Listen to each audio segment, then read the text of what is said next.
Boy. I mean, you got the Ricky. The Ricky. Mojave #9. That's coming out. Sticky Ricky's. You know what? If we do the impromptu thing, I'm just actually gonna start shipping and selling my own thing. That's crazy. Yo. That's you gotta buy from Sticky Ricky's. I'm not buying no Sticky Ricky. Sticky Ricky. Oh, you gotta get it from Sticky Ricky. What do you sell?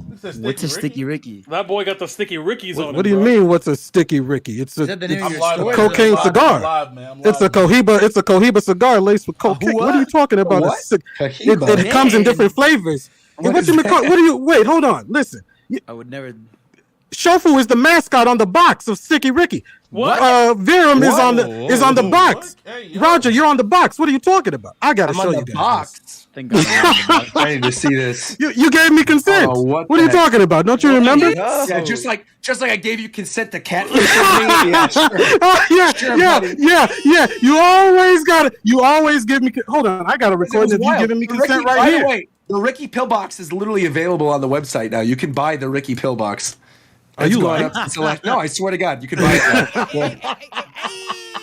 Not the Ricky. The $19.99. You can organize your pills with Ricky's Pillbox. Organize your daily essentials. Look, because we couldn't put like drug stuff in it, so we said organize your daily essentials with this tantalizing medicine box from Ricky's private collection. Yes. I'm not gonna lie. I'm just disappointed that we've peaked at our merch this early. That's really what I know. I don't think we'll ever recover because Ricky's Pillbox. Ricky's Pillbox This is might a be the move. greatest piece of merch we amazing, ever will release.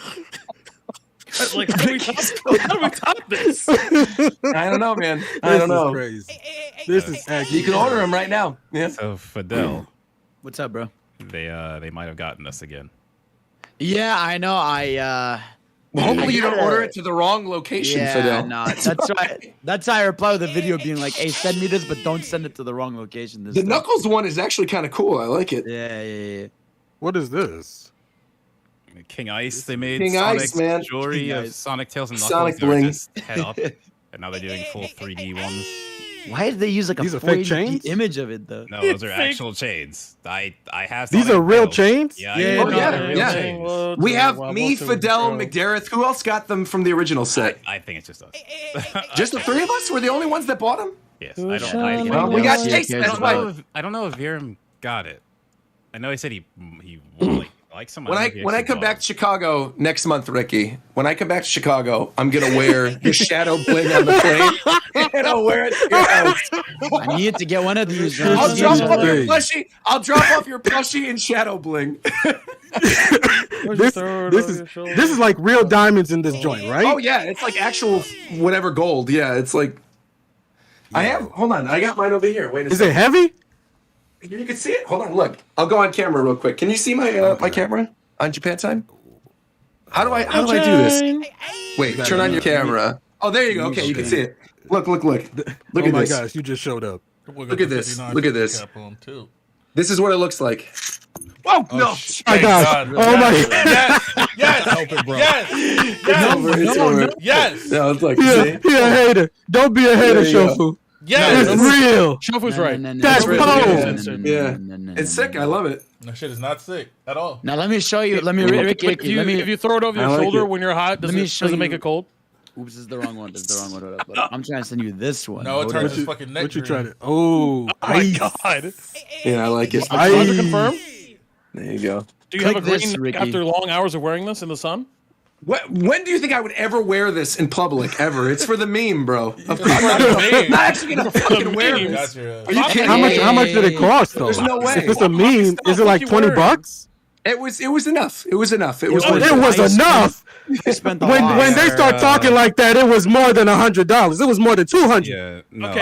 How much was it, wasn't. Fidel? 150. It was. I Oh bought yeah, that's what it was. Whatever it was one too for me. goddamn expensive. No, but we talked about it on the show. It's a tax write-off. It's fine. We talked about it on the show. what I'm saying, I did photos. It was fine. How many of worked these for you got, videos. Shofu?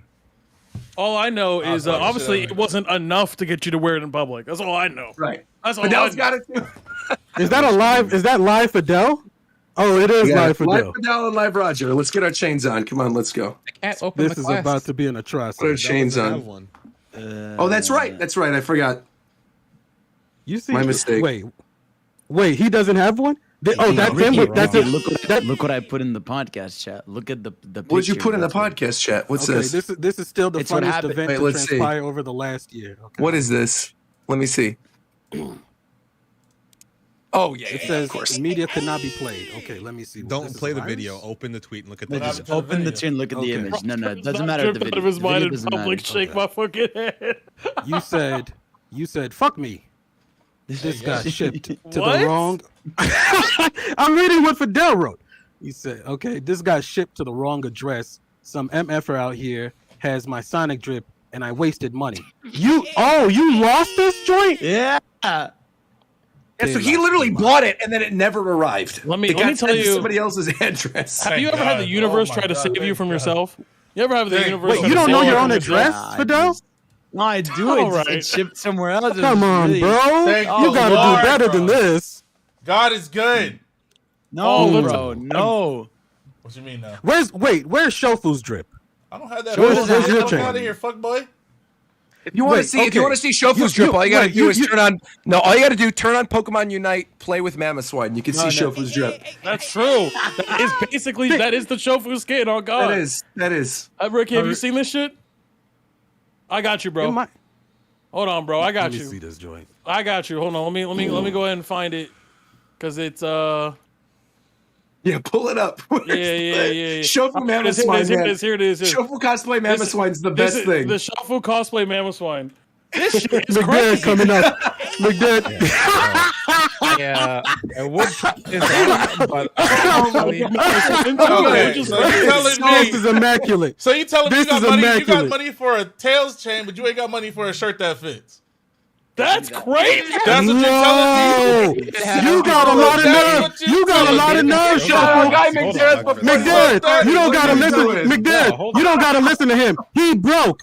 Hey, think about it for a moment. Have you ever seen Shofu with a bankroll in your life? Have you ever seen Shofu with a bankroll in your life? He broke. That's a broke ass nigga right there. You ain't ever seen me with a bankroll. That's cap. Man, I ain't never seen you with a bankroll. Man, huh? Nigga, that's because your ass was in fucking Zimbabwe for 10 years, bitch ass nigga. Oh my God! Let him know. Yeah, keep Nigga, talking about Zimbabwe. I'll send you back to Zimbabwe, motherfucker. I'll send you back to Zimbabwe. Man, if you get me activated right now, brother. If you get me activated right now.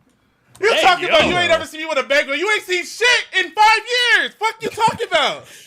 I have seen Shuffle with a bankroll. You sound fucking crazy.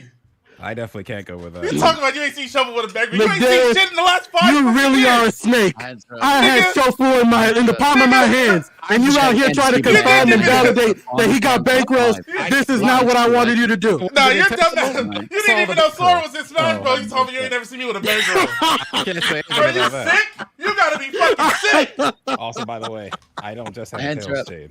Hands up. Oh man. $300. Hands up. Oh, I spent 300. No, Yeah, we'll get started. We're having fun though. This is a good pre-show, I man. saw Sonic peripherals, and I have money right now, so it's like, yeah, I'm gonna buy them. So I did. Very nice. Drip. I'm learning, man. I'm learning the lingo here. Drip. What you Now, got, am I dude? gonna Well, drip was something that existed when you were around, though. That's you're saying that as if like you didn't know what drip was. Also, No. I went to the Nobody- term Nobody was using the term. Yeah, no, drip. it's because When I was All right, bro. I'm gonna start the Not big, damn not show, big. man. Can't stand these motherfuckers, bro. Trying to play me. Jesus Christ.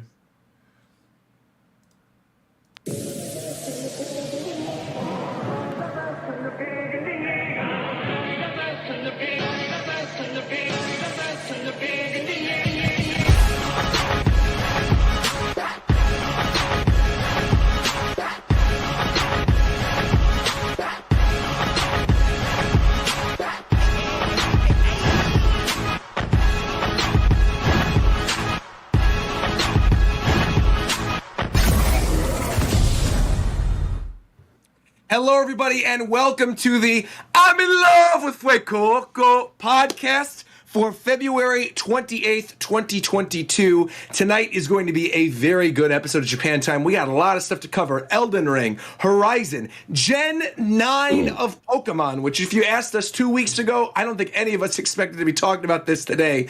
And in addition to all of that, we got some news on Street Fighter 6. It's going to be a lot of fun. And joining me, of course, this week is the one, the only, my co-host with the most, Shofu. What is going on, Shofu? I'm out here chilling, man. You feel me? Is that applause? Thank you. I'm glad you made it back into your apartment. You were talking in the pre-show that you got locked out. How'd that happen? Bro? Shit, that was pretty hard. That was crazy. That's crazy as hell. Okay, now I got something for you, bro. It's not any crazier than what you said to McDareth. So McDareth, aka his t-shirt's too small. What's going on, McDareth? How are you? I went to Nintendo New York. I'm like, I'm in Nintendo New York. I gotta buy a Nintendo shirt. Yeah, they have men's, so I got a women's large. That's right. Well, on the topic of Nintendo gamers, of course, we have the one, the only Mr. Coastward. What's going on, Coast? Hello, Elden Ring gamers. Not me. There you go. And then we got Fidel. What's up, Fidel? And then we've got Mike. What's going on, Mike? The co-host with the most. What's up, Mike? Mike, I got to ask you. I know you've been grinding off camera. I know you've been. Hey, yo. That's a reach. Excuse me? That's a reach. Relax, Piccolo. Thank you. Okay, Thank you very much, Shofu. Right. Thank you for backing me up. No, Mike, I was going to say, how are things going? Any progress on that front? This front right here. Yeah, sure. Yeah. Oh, yes. Everything that's going on right now is classified. I can't talk about it. Yes. Okay, good. You got it. All right. Well, that's good. That's a good sign that if things are redacted. Someone who is never redacted, someone who's always able to speak his mind. One of my good buddies, the host of the KMF radio podcast. We got Tito. What's going on, Tito? It's your boy Rigatito KMF. You feel me? Fuck Game Freak for real though. Whoa, okay. I didn't say that. No, said but that. Someone else who might say that is Zeph. What's going on, Zeph? What's up? All right, so I think that's everybody. Let's get right into this because there really is a lot to talk about. We did a long show. Oh, sorry. Hello? I'm sorry. I'm so sorry. I'm so sorry. Did I forget You're the one, Roger. the only? No. It was part of a bit. Don't worry about it. The one, the only, Mr. Ricky Cocaine. Ricky Cocaine! Arriba! We in Gen 9, baby!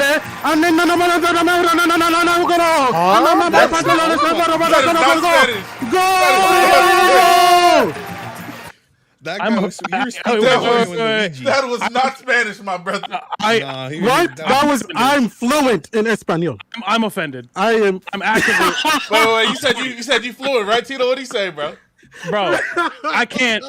It's TOS, bro. yeah, man. Bro, I went crazy. He repeated I one went crazy, consonant bro. and one syllable the entire time. He just said a whole bunch of bullshit over there, bro. I'm over here, bro. I'm over here, man. I'm sick. At the end of the day, man, don't worry you about speaking it. Spanish? Yes.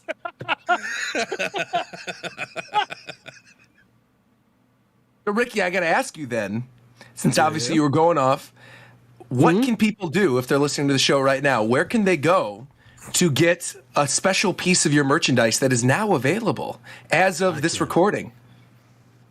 If y'all want to waste your money, and if y'all want to make us richer, you can go to the JapanTime.shop. Is it? Wait, I'm messing up the.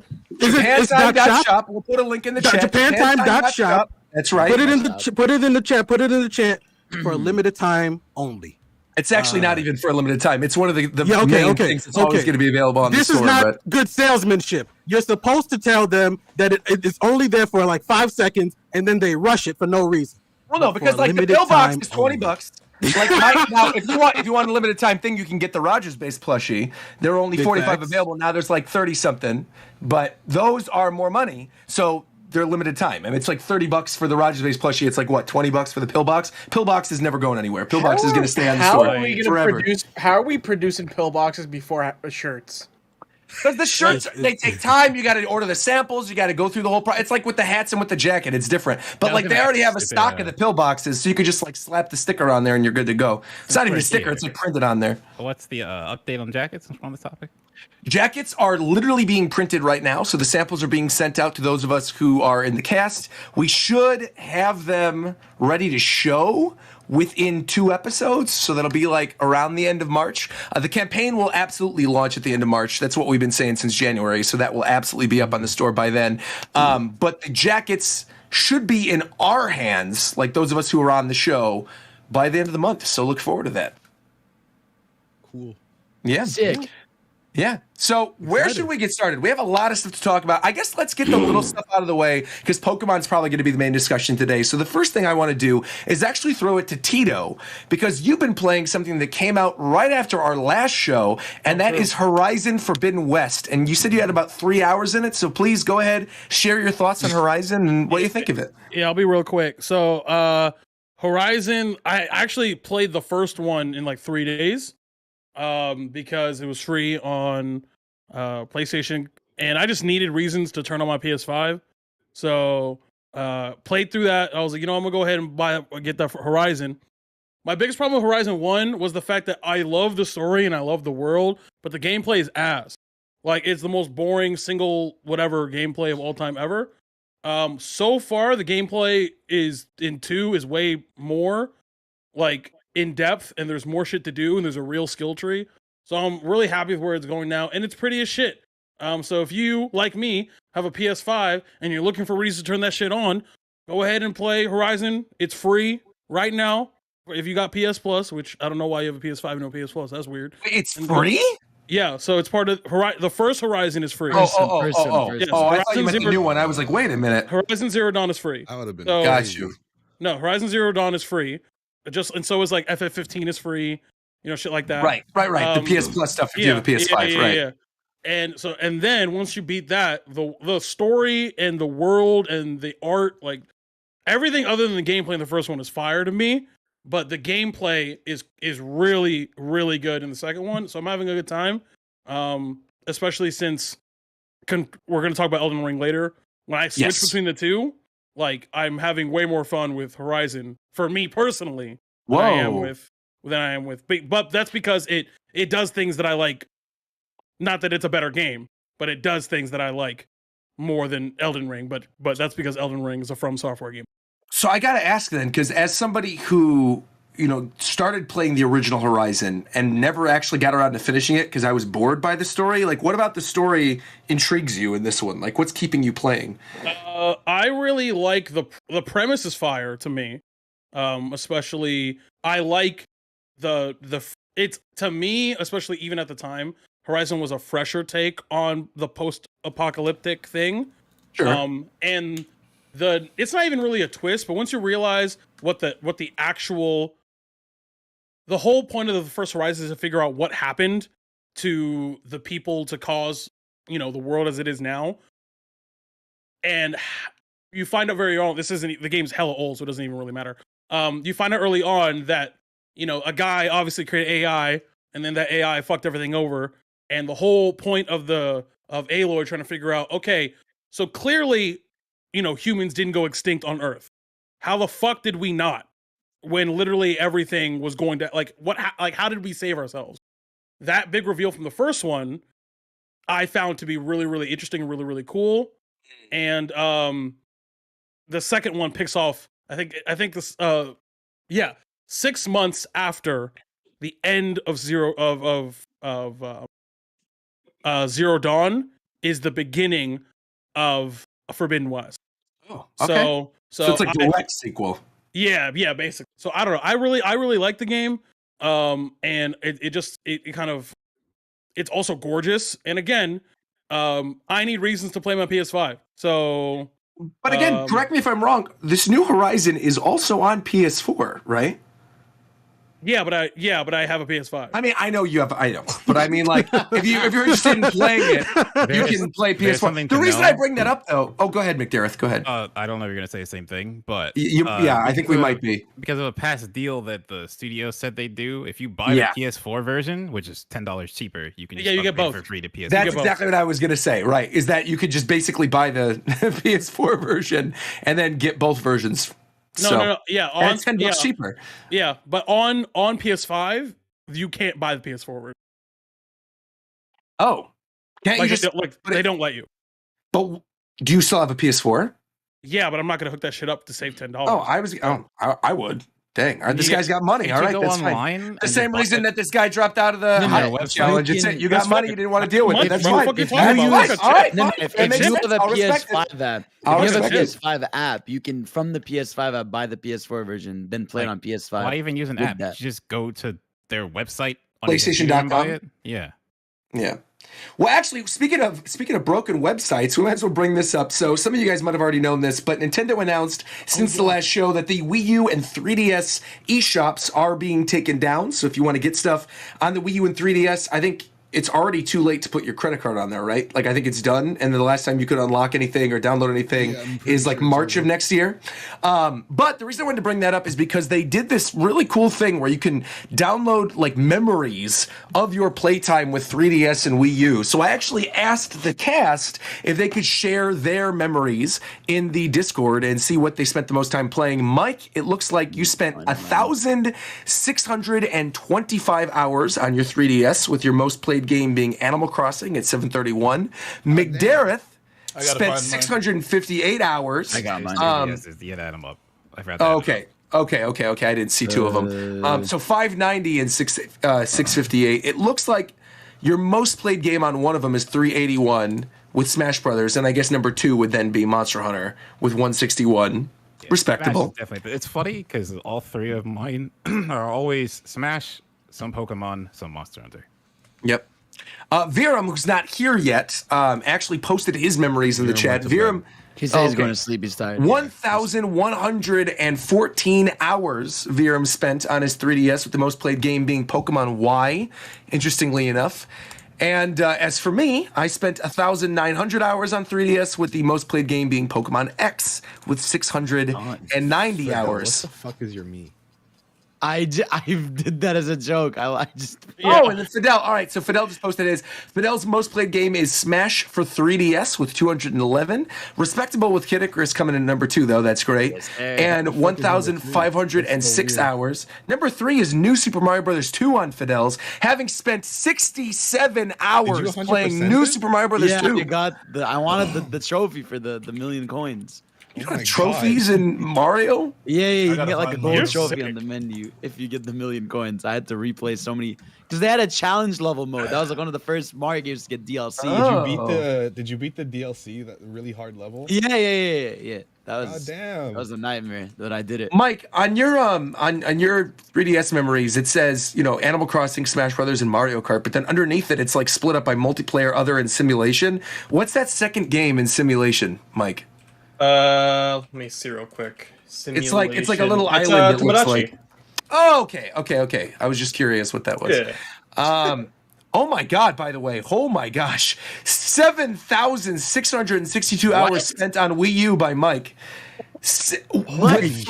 With 3,700 hours spent on YouTube. Okay, so when I had the Wii U, I used it mostly as like a second monitor. Okay. So I had it like next to my monitor and just like had YouTube going while I was doing stuff on the computer. You say that though, but then here, looking at this, YouTube is what, 3,700 hours you've spent on this, and the little graph shows like the approximation of what the second would be. Second on yours is Smash Brothers, but Smash Brothers is well over, or a little, like probably exactly half. I would say it's probably half. So that's like, I'm assuming 1,300 hours you spent on Smash 4 for Wii U. Bro, my Smash is fucking crazy. Holy shit! Wait, so Shofu just posted his. Oh my god! 1,196 hours on his 3DS. Spent 986 of those hours with Pokemon Y. with way less spent on Pokemon Moon, which is really surprising. That's not that. And then Go look at Shofu did a whole playthrough of Sun and Moon. Yeah, but X and Y were just X and Y. We played X and Y to like we still had to breed and trade and shit in X and Y for a while. That's true. That's true. Always on my 3DS. I gotta say, props to you, by the way. Your second most played game under multiplayer is Cooking Mama Shofu. I ain't never switched up a day in my goddamn life. That's respect. I ain't never switched up a day in my I'm so life. sick. I can't get mine. I'm so sick. That's so funny. And then for Wii U, it says Shofu spent 5,119 hours on Wii U with 4,839 hours spent in Smash 4. With fucking game, bro. I was really out here, bro. Second place, way below that being Pokken, but number one still Smash 4. See, I'm glad we did this. This is fun looking at these. And Zeph just posted his Wii U memories in the chat. Spent 2,482 hours on his Wii U, 21 titles played, and the number one most played with 1,431 hours being Smash Wii U, with Mario Kart being second and Mario Maker being a close third. Like and Pokken's on there under fighting too. Yeah, well, you got Pokken on there too. I'm actually surprised at the lack of Mario Maker. Like I see Fidel's got Mario Maker at 148 hours, but I think you're the only other one. I'm looking on here at Mario Maker. McDermott, how many hours you got on Pokken? I love Mario Maker. On Pokken, it was like 470 something. Yeah, that looks right based on your graph, McDareth. And then third is Monster Hunter. I played way more of the Wii U version. Okay, that makes sense. And then Mike. Oh no, Mike. Yeah, I knew what you meant. It's not in Mike's top three. His top three is YouTube, Smash, and then Mario Kart. But Mike does have Mario Maker listed too, and you got Splatoon on there as well. Yeah, Splatoon. Trying to see if there's any weird ones. Just like scrolling through these. Oh, Mike has Rhythm Heaven on his 3DS one. Yeah, under his second most played under other. That's respectable. It's a great game, though. Right? Mega Mix is dope. Yeah. And then Fidel, I'm looking at yours. If there's any weird ones, I already mentioned Kid Icarus. Mario Kart 8. Mario Bros. U has to be not a surprise. Yeah. What we should do sometime is go through everyone's Switch profiles. Oh, 100%. The only problem is that if you have an OLED, it messes up your playtime publicly. It keeps your playtime like on whatever the thing is on the website. So like where it tracks all your playtime. But if you have it on your individual Switch, it messes it up. Because maybe, on my... Oh, go ahead. Yeah, go. Nah, yeah, go. I was just going to say, if I pulled it up on my actual Switch, it would only say like I have 40-something hours in Animal Crossing. But like my Animal Crossing, as I know, is like well over 500. I was going to say, maybe because this week's the anniversary, they'll do like a website yeah, they're probably going to do a year in review.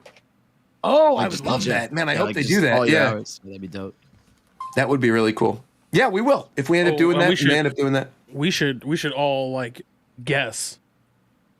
Be like in the last 5 years. Oh, man. Yeah, in the last 5 years. Well, okay, it'll be easy for like Shofu. That's free. But like for like a lot of us, like what is the most played game this person has played on Switch? I kind of already spoiled it. I think we all know. I was gonna say I feel like I spoiled it saying Animal Crossing earlier. I have no idea what Coast is or Zeph's. A lot of us. I'm gonna guess yours is Xenoblade. Yeah, you have to do more than like single game probably to get something different for some of us. Oh, yeah. True. What do you like? Most of us probably have Smash. Yeah. Yeah. Are you talking about sometimes mine is not Smash. Mine is not Smash. I don't know. Smash, yeah, definitely Smash. Smash is, even if yours isn't Smash though, Smash is probably still pretty high. I'll tell you right now. For sure. Yeah. Yeah, mine's like 1,300. I'm notorious for leaving Smash. Oh my god. 1,000. Jesus. I played the shit out of Sword and Shield for VGC. Yep. Sword and Shield's probably high up there. Sword and Shield's probably my top. Xenoblade is probably in my top 5. I think Xenoblade 2 is like at 400. I don't think people would guess what my first two are obvious, but I don't think people would guess what my third one is. Well, it used to be. It changed now. So Monster Hunter, Pokken, and Smash Brothers? No, not for this. Okay. I have no idea. Bro, Monster Hunter? My Monster probably high as hell. I finished Rise kind of quick, so I'm like 90 hours in Rise. Rise was 65 trash. Ultimate. I don't know what your third would be then, yeah. It's Aces. Oh, my second is no, mine is Odyssey. I have 260 hours in Mario Odyssey. Why? I 100% at that game like 5-6 times. Or just for streams or for your own enjoyment? That was just before I was streaming. I was just like playing this game like a billion You're a times. demon, Fidel. Yeah. 5 times you 100%ed Mario Odyssey? It got to the point where like I would like randomly at night be like, let me just speedrun this game, and I would just play it on my own to try to beat it like quickly. It says I have 300 in arms. There was like that whole speedrunning craze for Odyssey when it came out. Man, oh man. When you delete a game, Odyssey was the fastest growing speedrunning game of all time. When you delete a game and then reinstall it, does it like reset your hours? No, so what happens if you have a different Switch and you log into a different Switch? So like I've got the OLED and then my original Switch. If I downloaded a game onto my OLED and I have play activity turned on, and I like where it says like, oh, first played 5 days ago or whatever, it screws up the time on your Switch. It won't give you the total time. But if you have it turned off, because I know this because I played Xenoblade when it was turned off, it gives you the actual time that you've spent playing that game. But if it's turned on your new Switch, it'll overwrite it and it'll mess it up. Also, I think across like I'd say across like if you count Switch, PlayStation, PC, I probably have like 200 hours in Sonic Mania. I'm looking at mine. Mine are Smash. That would be my top 3. Smash, Animal Crossing, and Breath of the Wild. Oh wow, I'm actually into it. That sounds right. Mine is actually Smash, even though I don't have it installed on the Switch anymore. I'm surprised Xenoblade's not in yours, Coast. Do you have more in Breath of the Wild? It's very close. It's probably because I had Breath of the Wild open, like, just experimenting and having fun. Yeah, for sure. No, like literally just me on my computer on my phone while the game was still on. Oh, like you just think it's pretty and you have it on a screen or something?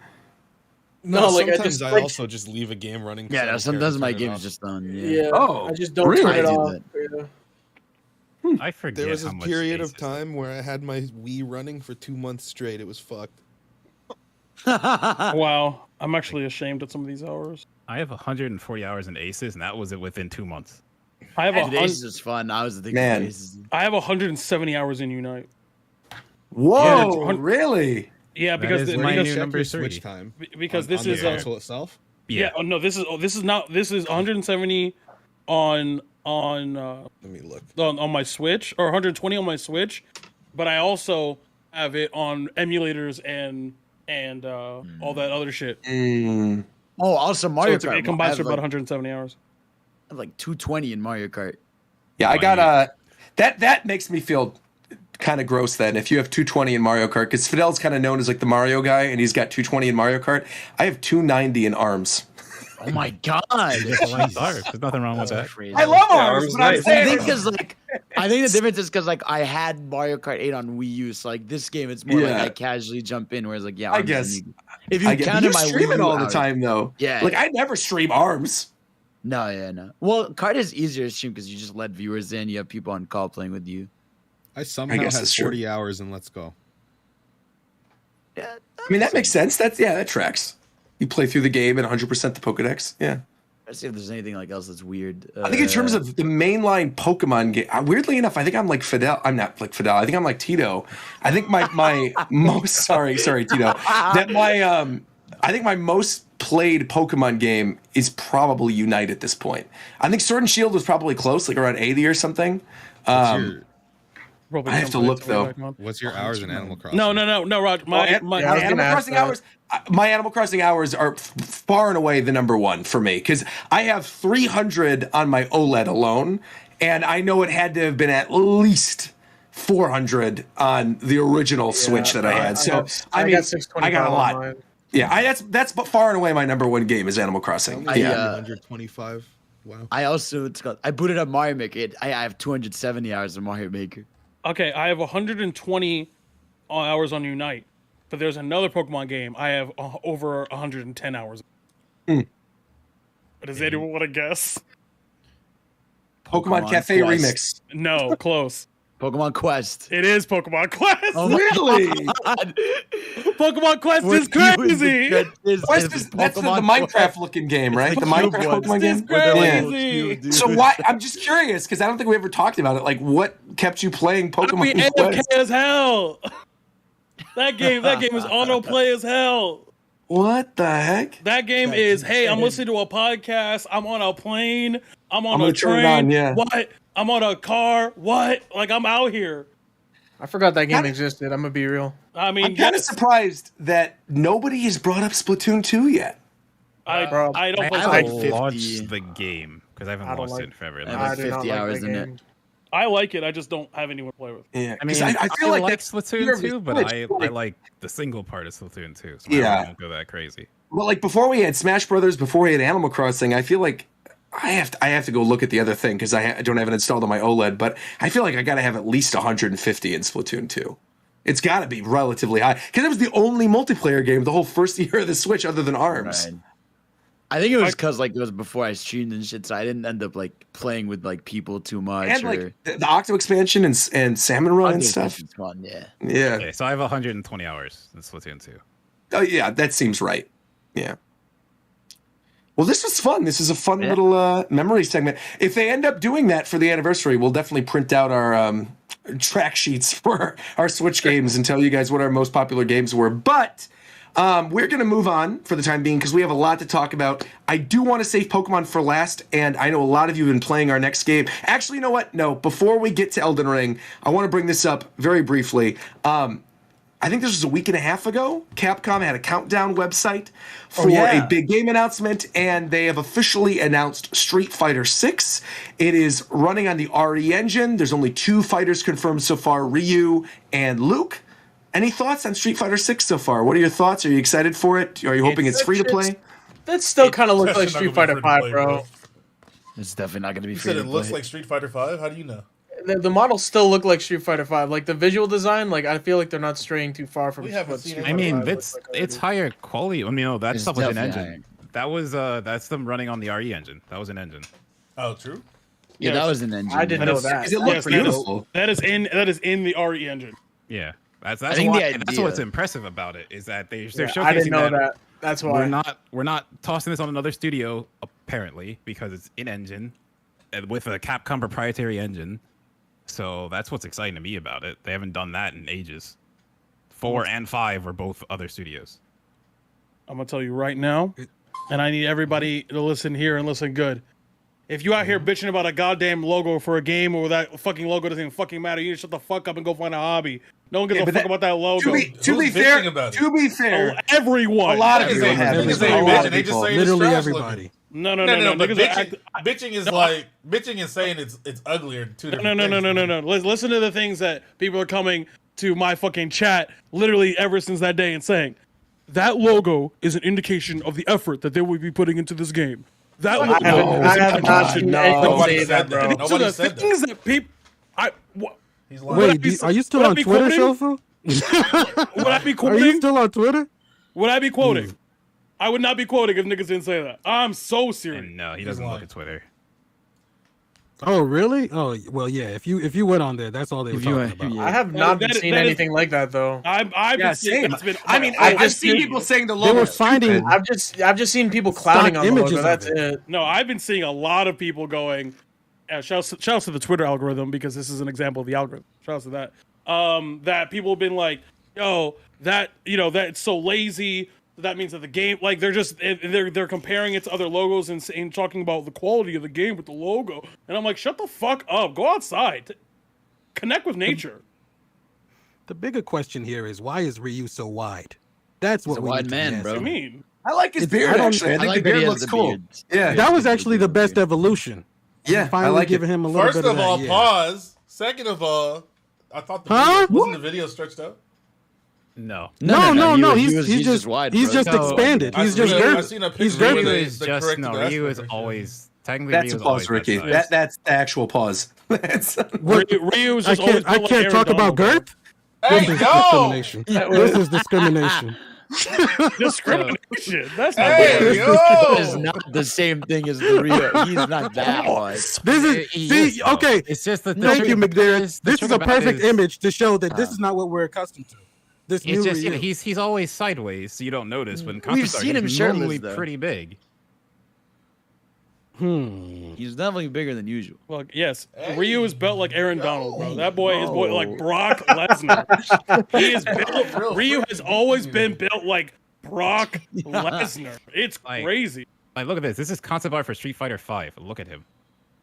Like, I mean, he's always big. wide. No, but he definitely looks wider. He's not nearly as wide. He's not nearly as wide as in the trailer. Did you see? If you play that trailer, you see what I'm talking about. He looks exactly the same. He was full speed. Debating the wideness of how it's what because you don't want that to translate to Chun-Li and to Ken and the rest of them. They're not gonna look. He is definitely Ricky. I gotta stop you. Hold on, Ricky. Yeah. You said something unforgivable. You said you don't want that to translate to Chun-Li. You don't want thick thighs Chun-Li? Is that what you're saying? Oops. I'm sorry. I kind of messed up there. I was only thinking about the top half. Exactly. I wasn't thinking about the lower half. Exactly. Foolish me. Exactly. Thank you. Yeah. We gotta have that. So then, a couple quick things to note. Then, real quick, while we're still talking about Street Fighter. One, it's really cool how they're like showing the muscle definition and like the veins, and you're seeing everything. I think it looks kind of realistic, kind of creepy. I am curious how that's going to translate into other characters that are going to be on the roster, and so I just want to ask you guys, like. And we'll go in Discord order, starting with Coast and going all the way down. Who are 2 characters that you want to see on the roster of this game? In the base roster, like when this game first comes out, Street Fighter 6 comes out, like what, late this year, early next year. Who are 2 characters you want to see? Coast, you're up. Go ahead. Like returning characters? Yeah, returning characters. Give me T-Hawk and give me Bison. Here you go. Fidel? Bison's going to be in the game, bro. I just want Sakura and Cammy. They killed him. You never know. McDareth? Cody and Jerry. Mike? I don't know. I don't play Street Fighter, so I don't know the characters. That's fair. You can pass. Ricky? If we can get Ryu and Ken, that would be crap. That shit would be insane. That would be wild. That'd be wild. Once in a lifetime thing, yeah. Shofu? Crimson Viper. That's it. Where's she at? Oh, true. Oh, Crimson Viper. That's right. Yeah, where was she? About Viper. That's right. There's so much in 4. I feel like if they don't put her in this, it's gonna be. She'd be cool in this engine too. I want Cammy really badly. I want Sean as well. I think Sean is such a cool third strike character, and I want to see what he looks like in this engine. So Cammy and Sean. Tito. Fuck. If I have to pick 2, then it would be G and Hakan. All right. No, sorry. I lied. Mika and Hakan. Oh yeah, Mika would be cool. I want more Mika. Abel and Nikali. Right Abel? On. I'm probably gonna play the game for 2 days and get back on Guilty Gear. Okay, so that's what I want to ask you is. Because this is a discussion I had with Tito just the other day. We did one of those KMF radios and we were talking about this. It was like, I don't know if it was on the actual main show, but we were talking about it at some point. The idea of Street Fighter 6 potentially being free to play.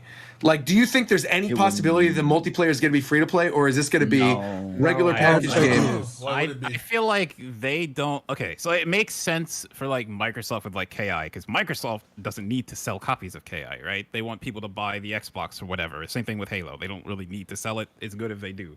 But for Street Fighter, the box sale is the most important thing to Capcom half the time. Like they were going to bring back Darkstalkers, so they release really bad ports, and people didn't buy them, so they didn't make new Darkstalkers. So for Capcom, box sale matters more than anything. So I don't know they're going to do that. Is the reason I bring this up is Project L is on its way, and the second that game comes out, which is a free-to-play riot fighting game. What are you doing, bro? What are you doing? What I'm saying. To Street Fighter. Well, I mean, the market, but I would it could literally change. Yeah, I would talk about that for Street Fighter 7, not 6. Yeah, I think the difference is like Street Fighter is an established IP, and they know people. Street Fighter players are going to play Street Fighter. Period. I'm not saying they won't play other games, but they're definitely going to play Street Fighter. They go buy that shit too. Riot's another company that doesn't need box sales. They could just put a free-to-play game out and toss it with cosmetics, and they'll make their money. I definitely think that for sure. Like, yes, the box sale definitely matters for Capcom for sure, obviously. But they're going to be saving, quote unquote. It's not really saving money, but they're going to be saving, quote unquote, by using their own engine. So because they're using their own engine, there's a lot of, again, more air quotes, extra capital that they're going to be using in the game that Street Fighter 5 just didn't have. Street Fighter 5 didn't have really any money because and for people in the chat who don't know, when you run a game on a particular engine that you don't own, every box sale that you have, you're taking a loss basically because you have to pay for that engine, obviously. But now that their engine is a proprietary engine that they own and that they have and they can disperse as they want, there's a lot of extra money, quote unquote, that they're not losing every time. So I think the idea of more aspects of this game, particularly being free, is not crazy. Not saying that the entirety of the game will be will be free. That's what I mean, though, right? Like that you would have like a box. You'd have a box sale of the game, right? That would include like arcade mode and everything else, training mode, everything. But that like the free to play part would just be like multiplayer, and everything else built into it is what you actually sell and what people buy in the box. And then they make their money off of season passes and add a bunch of characters to it. It really doesn't work for a fighting game. Like I even Halo doing it was kind of weird, kind of, not really, because shooters have been going that way anyway. But for a fighting game, people don't care enough about arcade to buy it. If you make the fighting game part free, they'd care about training mode. They would absolutely care about training mode. Training mode behind a paywall, people would just be pissed. Like it's just like that. Yeah, if the main game is free, I don't know. Because I think if you make a fighting game free, every fucking part of it got to be free, bro. What the fuck are we talking about? If you want to not all the characters, behind a right? paywall, Of course not the characters, but I'm saying like if you're most blocking training mode and online mode and versus mode behind paywalls, what the fuck? It's also the fact that Capcom kind of did this shittily with Street Fighter V, and it launched without story. They made you pay for it later. Like, got it. I feel like it's not good for them to try it. Got it. Why are we even considering this being free to play though? Like, is it being more accessible? Yeah, it's more you get a larger audience because a free to play model is the model worldwide for any multiplayer heavy game. Yeah. And one of these fighting games is going to be the first one to do it. It's going to be Riot. It's going to be Project L. Of course. But the aspect. What do you mean KI? Okay, well technically yes. Yeah, that's right. Yes, that's right. It was KI. Like literally, it was KI. So you are correct. But even though KI is great, it's still it's a tier 2 fighting game. Multiverse is going to be. It's not Tekken. It's not Street Fighter. It's not whatever Project L's coming in at tier 1. So like, I think Multiverses is free to play, Fidel. Yeah, Multiverses will be. I mean, I don't consider that like the first big fighting game that jump over. Yeah, right. So like, it's literally Tekken or Street Fighter, and Tekken. I'm confident saying that Tekken will never be free. Like, I'm totally okay with it. Yeah, I agree with you. I think, especially with. Again, I think there's a lot of extra capital out there that Capcom has the ability to play with more so than anything. So I definitely think I don't know what really, but I think there will be certain aspects that will be more, free to play or play to earn in the type of way, whether it's cosmetics, whether it's characters. Like I could totally see that instead of going the season pass, you could definitely do that. But there's also a pay to earn or play to win, play to earn option. As opposed to buying. I could be wrong with this real fast, but I think the game that Eliza first debuted in for Tekken was free. You said what? The game that Eliza first came out in for Tekken was free. Eliza? Is that the vampire? The vampire. Oh, I thought that was the prime minister or whatever the fuck. No, I don't know her name. I don't know her name either. Actually, real quick, while we're talking about it, because I know some people will probably want us to comment on it, is you mentioned the vampire, and it reminded me of Darkstalkers. They also announced? It's Tekken Revolution, and it was free. Okay, got it. I don't think that game did well, but they did try. But they announced that we are also getting a Capcom Fighting Collection. I think it's coming out in a couple months, right? It's got all the Darkstalkers on it. It's got some version of Street Fighter. A bunch of other stuff. So if you want another Darkstalkers game, you should probably go buy this new fighting collection. If you want to, otherwise it's never going to happen. Back with Capcom, you have to buy this. Puzzle Fighter. Yep. But I don't care, so I'm not buying it. Anyway, moving on. Wait. I had an extra question too. Yeah. I wonder. So something with Street Fighter, the game developer or the game director of this game is the guy who game directed Bayonetta 2 from Platinum. Oh, the guy who's game directing Street Fighter 6. Yes, he's the game director from Bayonetta 2. Okay. Does what does that matter? mean? Yeah, I was gonna say I'm not it's sure. Just news. They got someone who's directed a good game before. You know, it's not a new. Are just so different. Though. Yeah, they are very different. But I can't remember what else he directed. So you have to forgive me on that. I saw more before, but I can't remember now. I can't remember his name. If it wasn't a fighting game, it really doesn't. That is cool. Yes, Chad is also bringing up that the Fighting Collection is a rollback, which hopefully means that Street Fighter 6 will as well. Puzzle Fighter run the set. Who's trying to do it? There's no way it won't. It better. The new standard. 100%. Yeah, for sure. All right, well, right on. With Capcom is it needs good rollback. Street Fighter 5 has it. It's just bad. That's right. Also, I'm looking up at the different things that we were going to talk about just very briefly before we get into the really big discussions. And of course, we have to shout out a certain skin that was just released for Pokemon Unite, which is the Shofu cosplay Mamoswine. If you have not seen the Shofu cosplay Mamoswine, go look it up. He's got the Pokemon Cypher 2018 drip on. It's pretty fantastic. So if you haven't already seen it, go check it out. Shofu cosplay Mamoswine in stores now. Moving on. Are you getting royalties for this, Shofu? He better be. Yeah, okay. And then, of course, moving on, let's talk a little bit about Elden Ring. This is what a lot of people are calling the game of the year. It is something I have not really played, but I know a lot of you guys have played it. So please, someone take it away. Talking about Elden Ring, what are your thoughts? Game of the year, baby. I'm playing it right now, man. I can't stop playing it. It's off. Our host, I'm going to be completely transparent with us, everybody, right now. Our host just left us. So now we don't know what to do. Gotta go pee. Hold on. I said gotta go pee real quick. Carry the conversation. No, I have no interest in Elden Ring. Please. We're like a bunch of lost ducklings now. Oh my gosh. Oh my gosh. Listen. Coach, tell us about Elden Ring. I mean, it's kind of hard to like. I don't want to talk about it that much because, like, I don't want to like spoil? Accidentally say something. Yeah, there's like. It's very easy to spoil something in this just out of like excitement or just not even realizing you're spoiling something because of the way games I've ever played. Yeah, just the way the game's laid out, it's kind of easy to spoil someone. But this is definitely the game of the year. I think this is definitely redefined open world action RPGs, and I'm kind of like not scared, but I feel like after playing this, I don't know how Breath of the Wild 2 will live up to it. Really? Because there's so much detail, and like the way they just did exploration in this is just like, at least for me, perfected. I haven't had a single issue with this game aside from like just technical problems or performance problems. I definitely enjoy a nice giant open world without having to run around shrine to shrine. That kind of got old for me fast, but I don't know. I don't like bringing up Breath of the Wild a lot because I like setting games free from it. I do think this has influence of it. Like, you know, you're dropped in a world. It's definitely it definitely is. I just don't like bringing it up because I know what you mean. Yeah. It's just they're also just like incredibly different.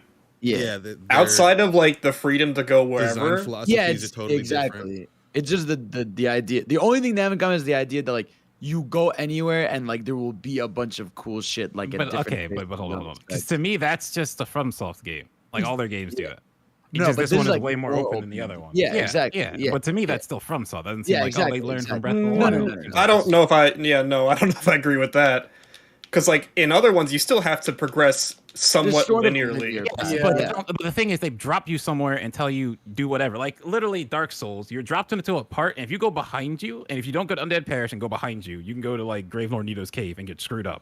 And they don't tell you anything. You just have to figure that out. That you're supposed to go. There's still a sense of like a linear path in the other Souls games. In this, you're literally dropped in a place. You can literally go in any direction on 360 degrees. You can literally do whatever. I found a random portal and ended up on the complete opposite side of the map.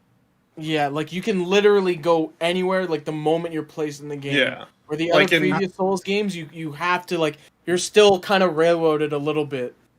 Yeah, like you can go to like Undead, like what is it, the other place beside Undead Burg, but those are like your only two options at a Firelink Shrine.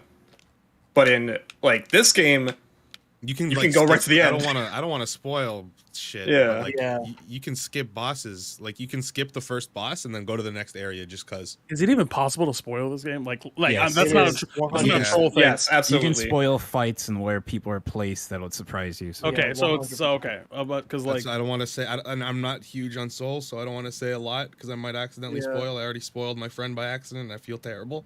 So. Aside from like the philosophy of like the open world shit, like everything else is pretty spot on. The combat is great. Like compared to the older Souls games, the like just magic in general and your faith spells in this are just incredible and much more like extravagant and epic. Just the enemy designs and the fighting designs and boss fights are like literally spectacular. They're an actual spectacle to watch and play.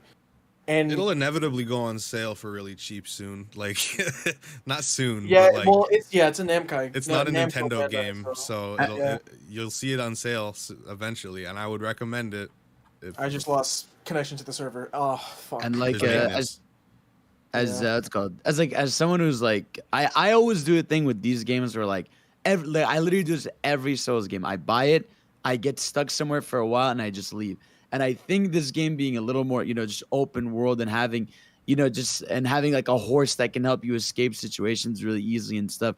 I feel like that's how I've been enjoying it a bit more because I feel like if I'm stuck somewhere, I don't have to get annoyed and just stay there. I can, go to a different area, find a different boss. That one will be a little easier. I can level up, go do other stuff and then go back to that thing and feel better. So I think that is like a massive part that makes it a little easier. That sounds appealing to me because we talked about this earlier on the pre-show where, I'm not really somebody who likes Dark Souls, and the equivalent that I talked about on the pre-show is that like I love Cuphead, right? It's not that I don't like challenges. Like I love the actual boss battles in Dark Souls games. Like I love figuring out the tells and doing all that. That I love. It's everything else surrounding that I don't really have fun with. This game also what's it called, Roger? It's filled with save points. Like they have those great save points everywhere in this game, so it makes like dying less painful. Not even that. Like they have these thing called stakes where if you come across one and you're not like close to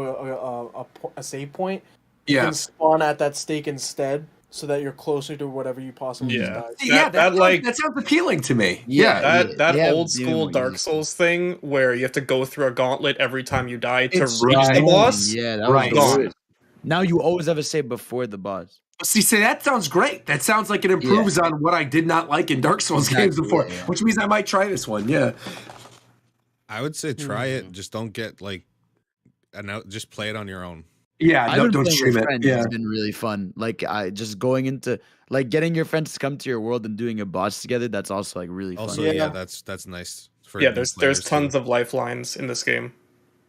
With all the freedom that they give you, how do you like not encounter a boss that might be too overpowered for you? You can't. No, it doesn't matter. It doesn't matter. They just throw them there and it'll kill you.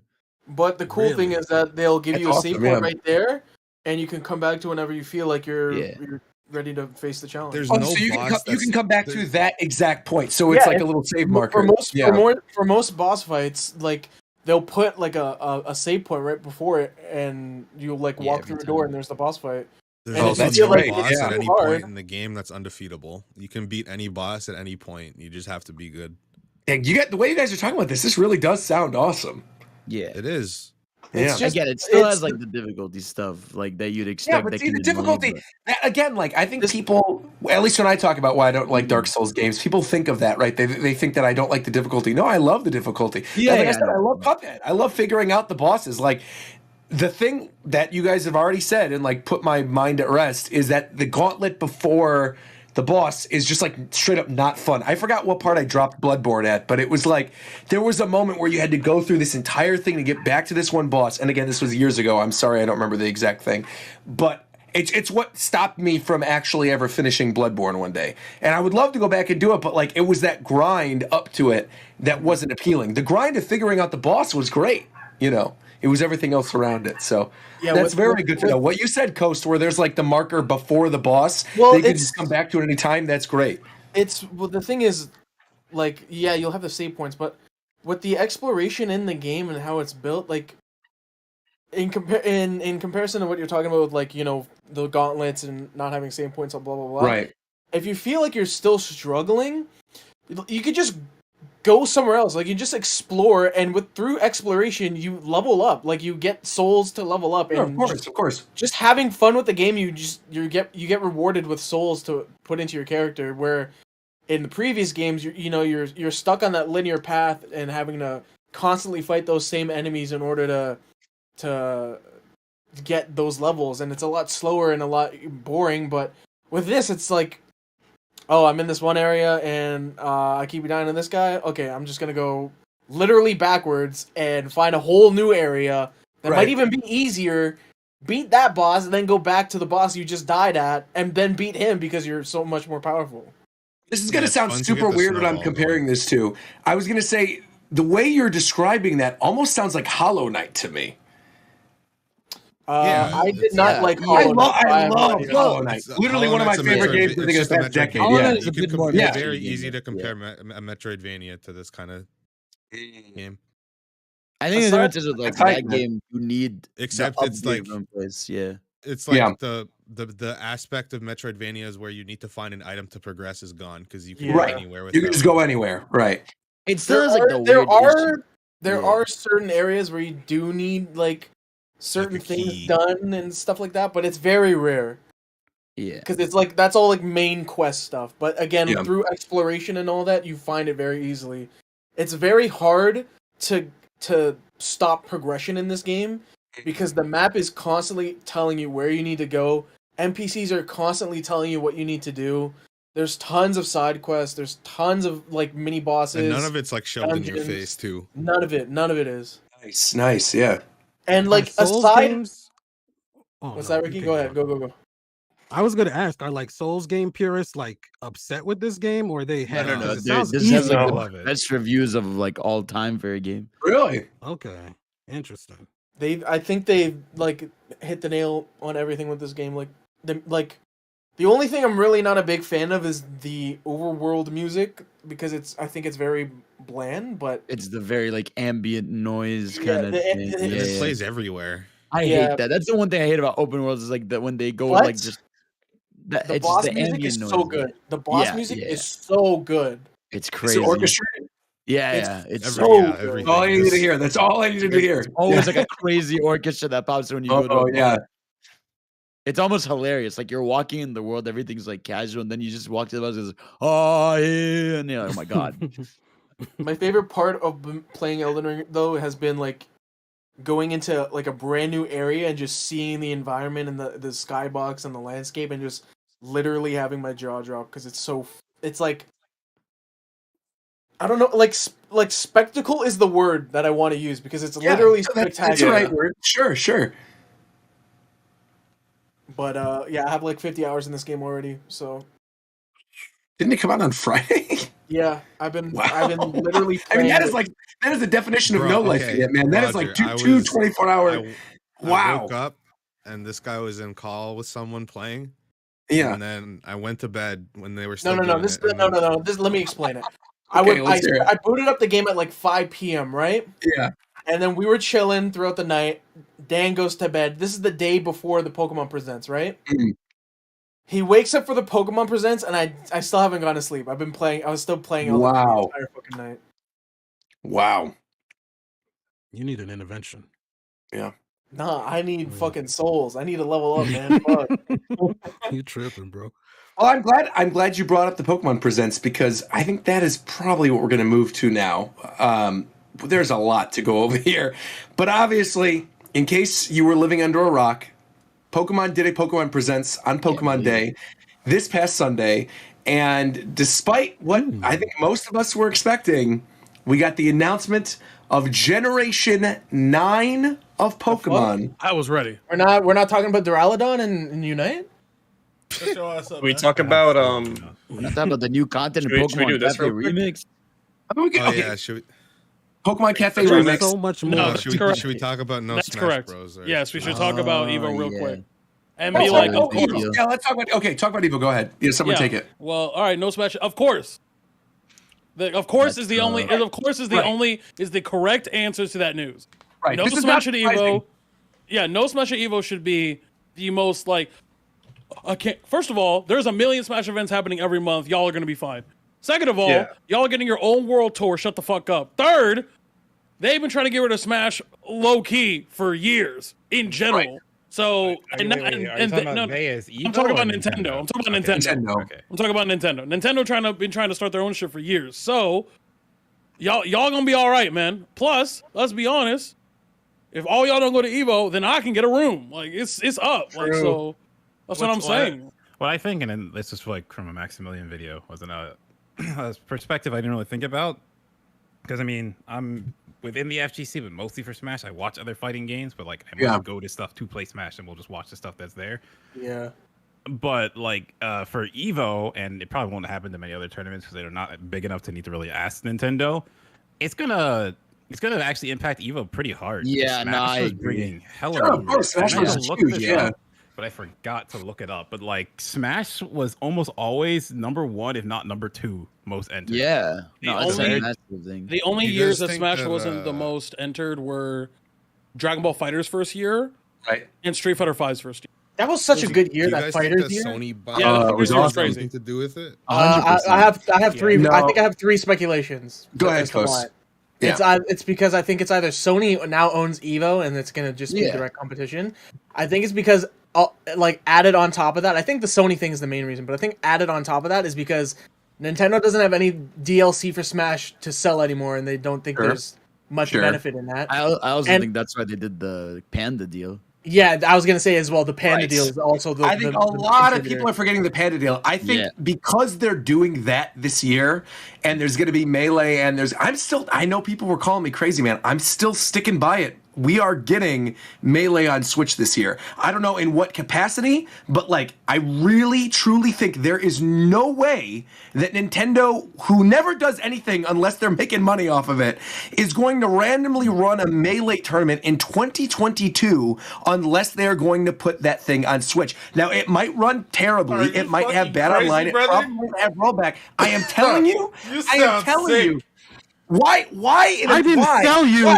I didn't sell you. I didn't sell you anything recently, Roger. Who have you been going to? Yeah, who have you been going and getting your product from? Hey, let me get some what you smoking, bro. I'm trying to lose my mind. I think this goes back. Open your eyes, Link. This goes back to what Coast was just talking about too, in regards to all the other reasons why they wouldn't join Evo. But there's one other massive thing that we haven't brought up that is surprising to me, which is Summer 2020. I think like.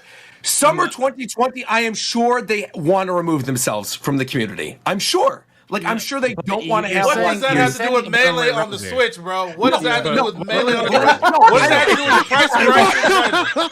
What does that have to do with starting the Great Wall of China, bro? Absolutely nothing. This is crazy. That's not what I mean with Melee on Switch. Doesn't make sense, Roger, because if they were removing themselves, why would they then sponsor Pandas? Because, let me explain. Because I think it is not a controlled environment. If Nintendo has a controlled environment in which they are running their own Smash tournament and they can ban certain players and do certain things, I think it is a different situation than Evo, which they are not running. They would just be allowing Melee to happen there. Because Nintendo still has control over events that they sponsor by limiting I think it's games from the really, right? Like if Nintendo was running a Panda Global, whatever, Nintendo Smash tournament thing this year, right? But they literally have stripped Nintendo events from tournaments because they didn't want to be affiliated with them. I understand. No, I understand.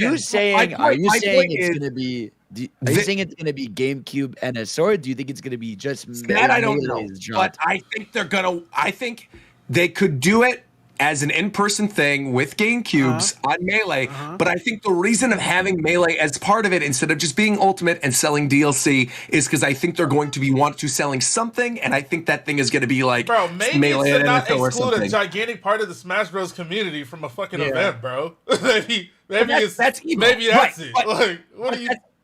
Well, it could be that too. But I'm coming saying over, bro. that Let me get some of that, bro. Come on over. It's fine. You're 15 minutes away. Come on over, please. Come on over. But I think I don't care about none of what you're talking about unless you're putting stakes on it. Are you putting stakes on this? Of course. He already owed me like 15 stakes. Yeah. I feel very confident about this. I'd be happy to do it. And I've already confident. You feel confident? I feel very confident about this. Yeah.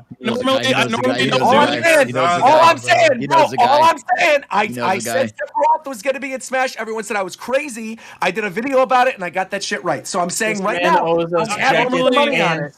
I'm happy to put the money on it right now. Smash Bros is not the same as you saying Melee going to be on the Switch, bro. But that's not the same. My point, and going back to what I was saying earlier, my point is that I think because it's a controlled environment, right, and that Nintendo and Panda are working together on this thing, Nintendo can say who's going to be a commentator. Nintendo can say who's participating, right? Whereas with Evo, it's run by Sony, which is another thing that Skos brought up earlier, which might be a reason why they wouldn't want to do it. But Nintendo would not be running Evo. They wouldn't be having their hands in part of that. Nintendo's handing over whatever this tournament thing is to Panda to run whatever this thing is. But I feel like Nintendo's got more of a stake in this than they would have in Evo. Do you know what I'm saying?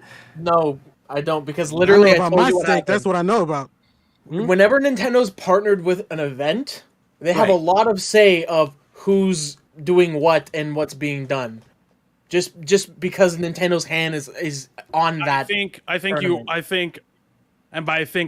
I know that is very conditional what you just said. Which part? Which part? No, I'm talking about Coast. Oh. It is very conditional what you just said, the amount of involvement that Nintendo has into from an event and a production standpoint. It is very conditional, and it is at the liberty of the event organizer, not even the TO, the event organizer, to have that discussion with a Nintendo rep. And it also depends on which Nintendo are they talking about. Who are they because you definitely different events are talking to Nintendo through different people. Right. So if you're talking to Reggie directly or someone who works maybe directly beneath him, then you might get, more leeway than someone who's talking to, Jason, who's an intern and it is getting coffee for everybody. So like I see what you're saying, but I think you are overestimating. I don't know because those details are never discussed. Correct. Like none of that's ever put in the public. I think people should not be. How do I word this? I think that I would not be surprised. Right, is that after this Panda Global Nintendo thing, where they're going to be running this Nintendo tournament with Smash Brothers, Melee, and Ultimate this year, I would honestly not be shocked if we even get items on, if we get invitational rules for this. No, but I mean it. I think you should prepare yourself. Why would they partner with Panda Global to put items on, bro? Going to do that. Because the only people that you should prepare yourself. Let me clarify. I want to clarify very strongly. I want to clarify very strongly. I want to clarify very, very strongly. I do not want this to happen, but I think you should prepare yourselves for the possibility that it might. I'm saying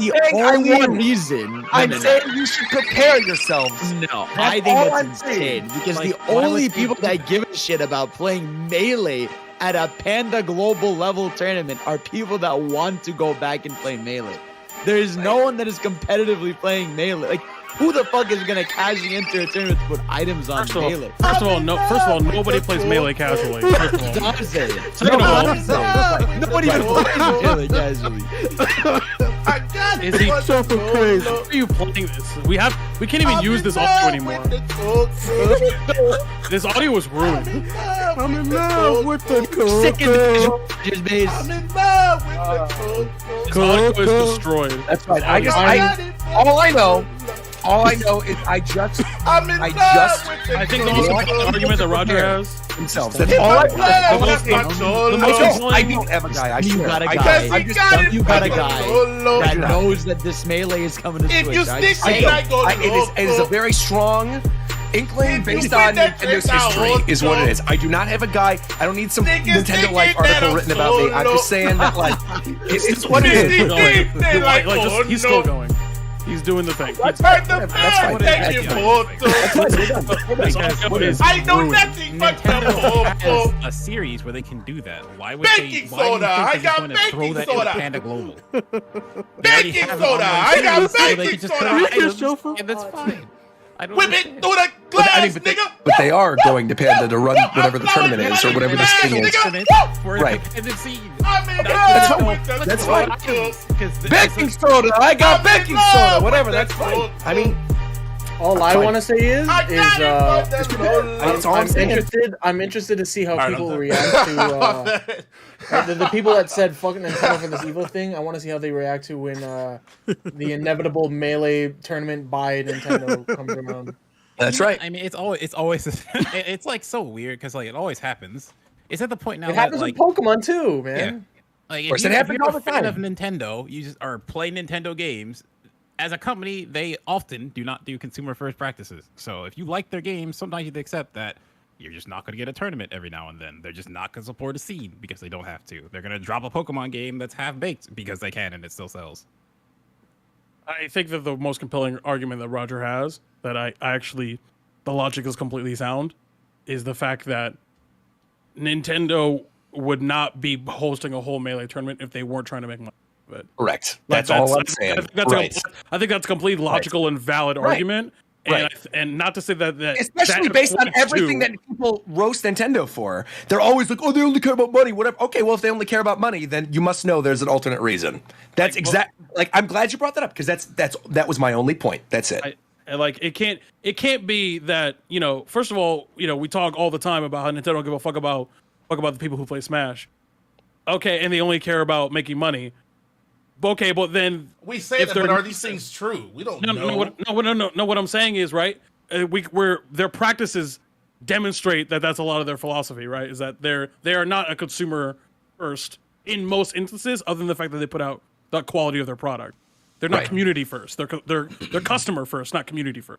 Mm-hmm. So, in that regard, the reason why Roger's argument only for this, and not to say that equals to Melee on the Switch. And but to say that it can't be both. Oh my gosh! Yeah, it can't be. Nintendo doesn't give a fuck about us, but they're not gonna sell Melee, and especially when they have no other source of income when it comes to Smash. Panda is right there. Panda probably had to make sure that Melee was included somehow. I'm sure they brought it up.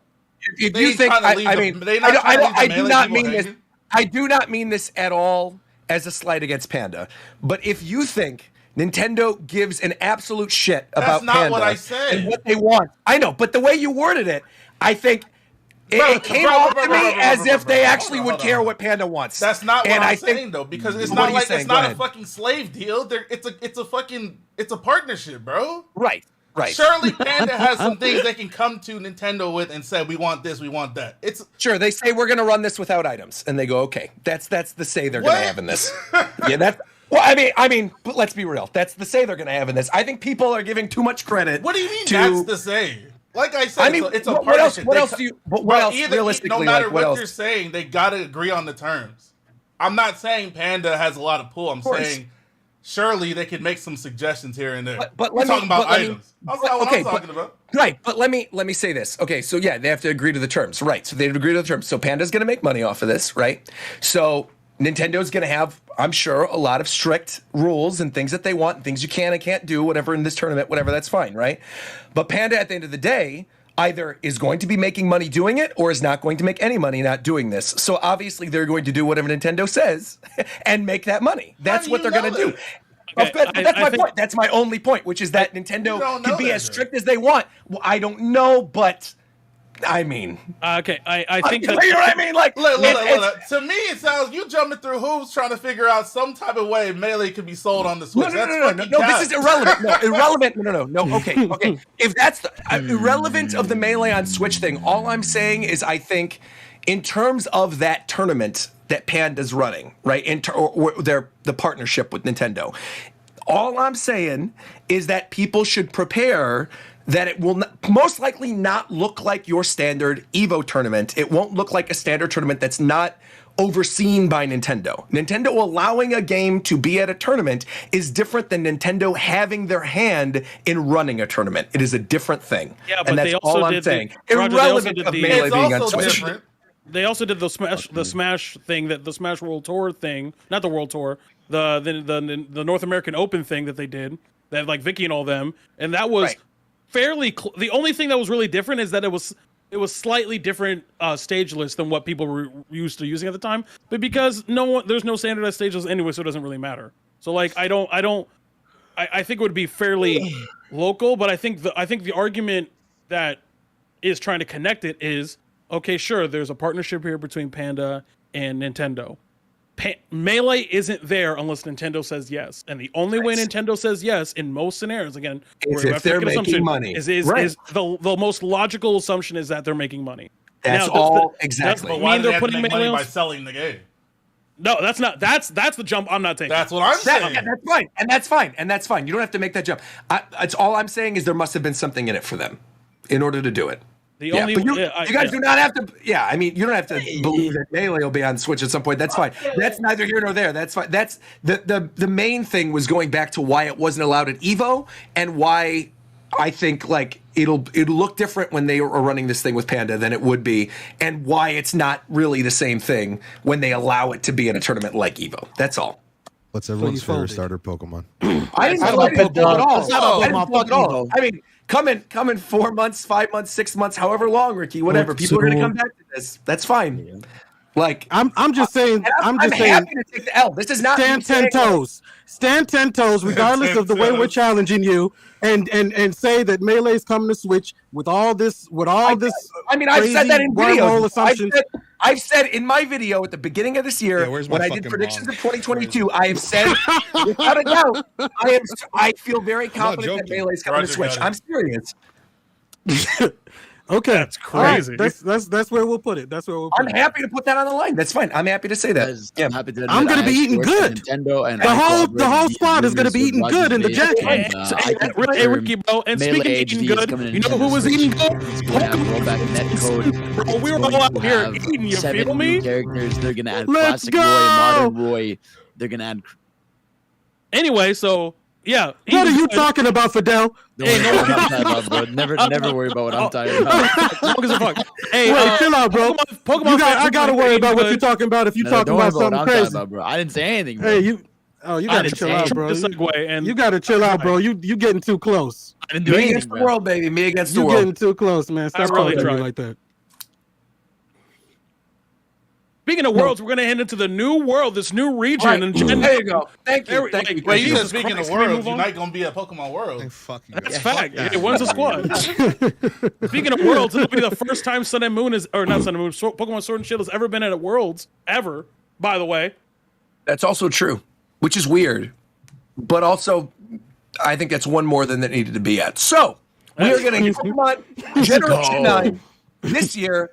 Late 2022, Pokemon Scarlet and Pokemon Violet officially confirmed the first mainline open-world Pokemon games set in a region that seems like it's themed after Spain and Portugal. And we have 3 new starters that have been revealed. A grass cat named Sprigatito.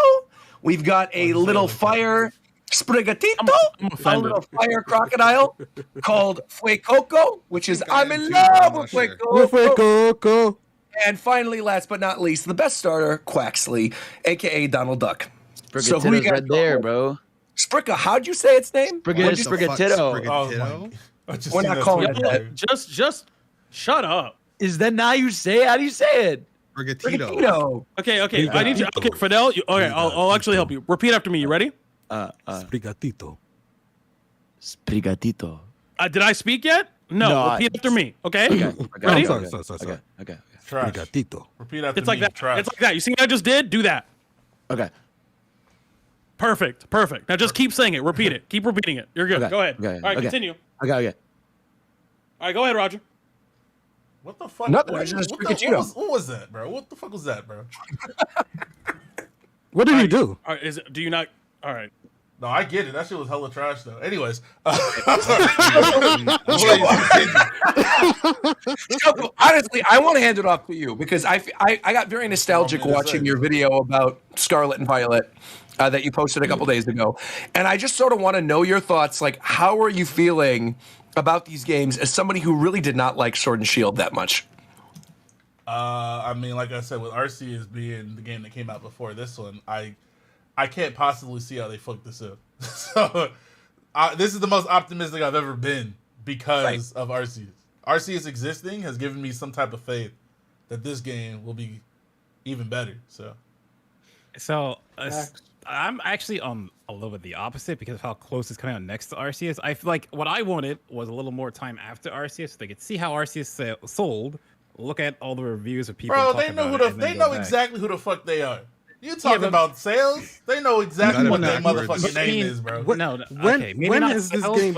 But my idea is based on feedback, so they can look at what people liked and didn't like, iterate on that. But maybe they knew they had that shit on them, bro. Maybe they knew they had that shit on them, bro. They had to have.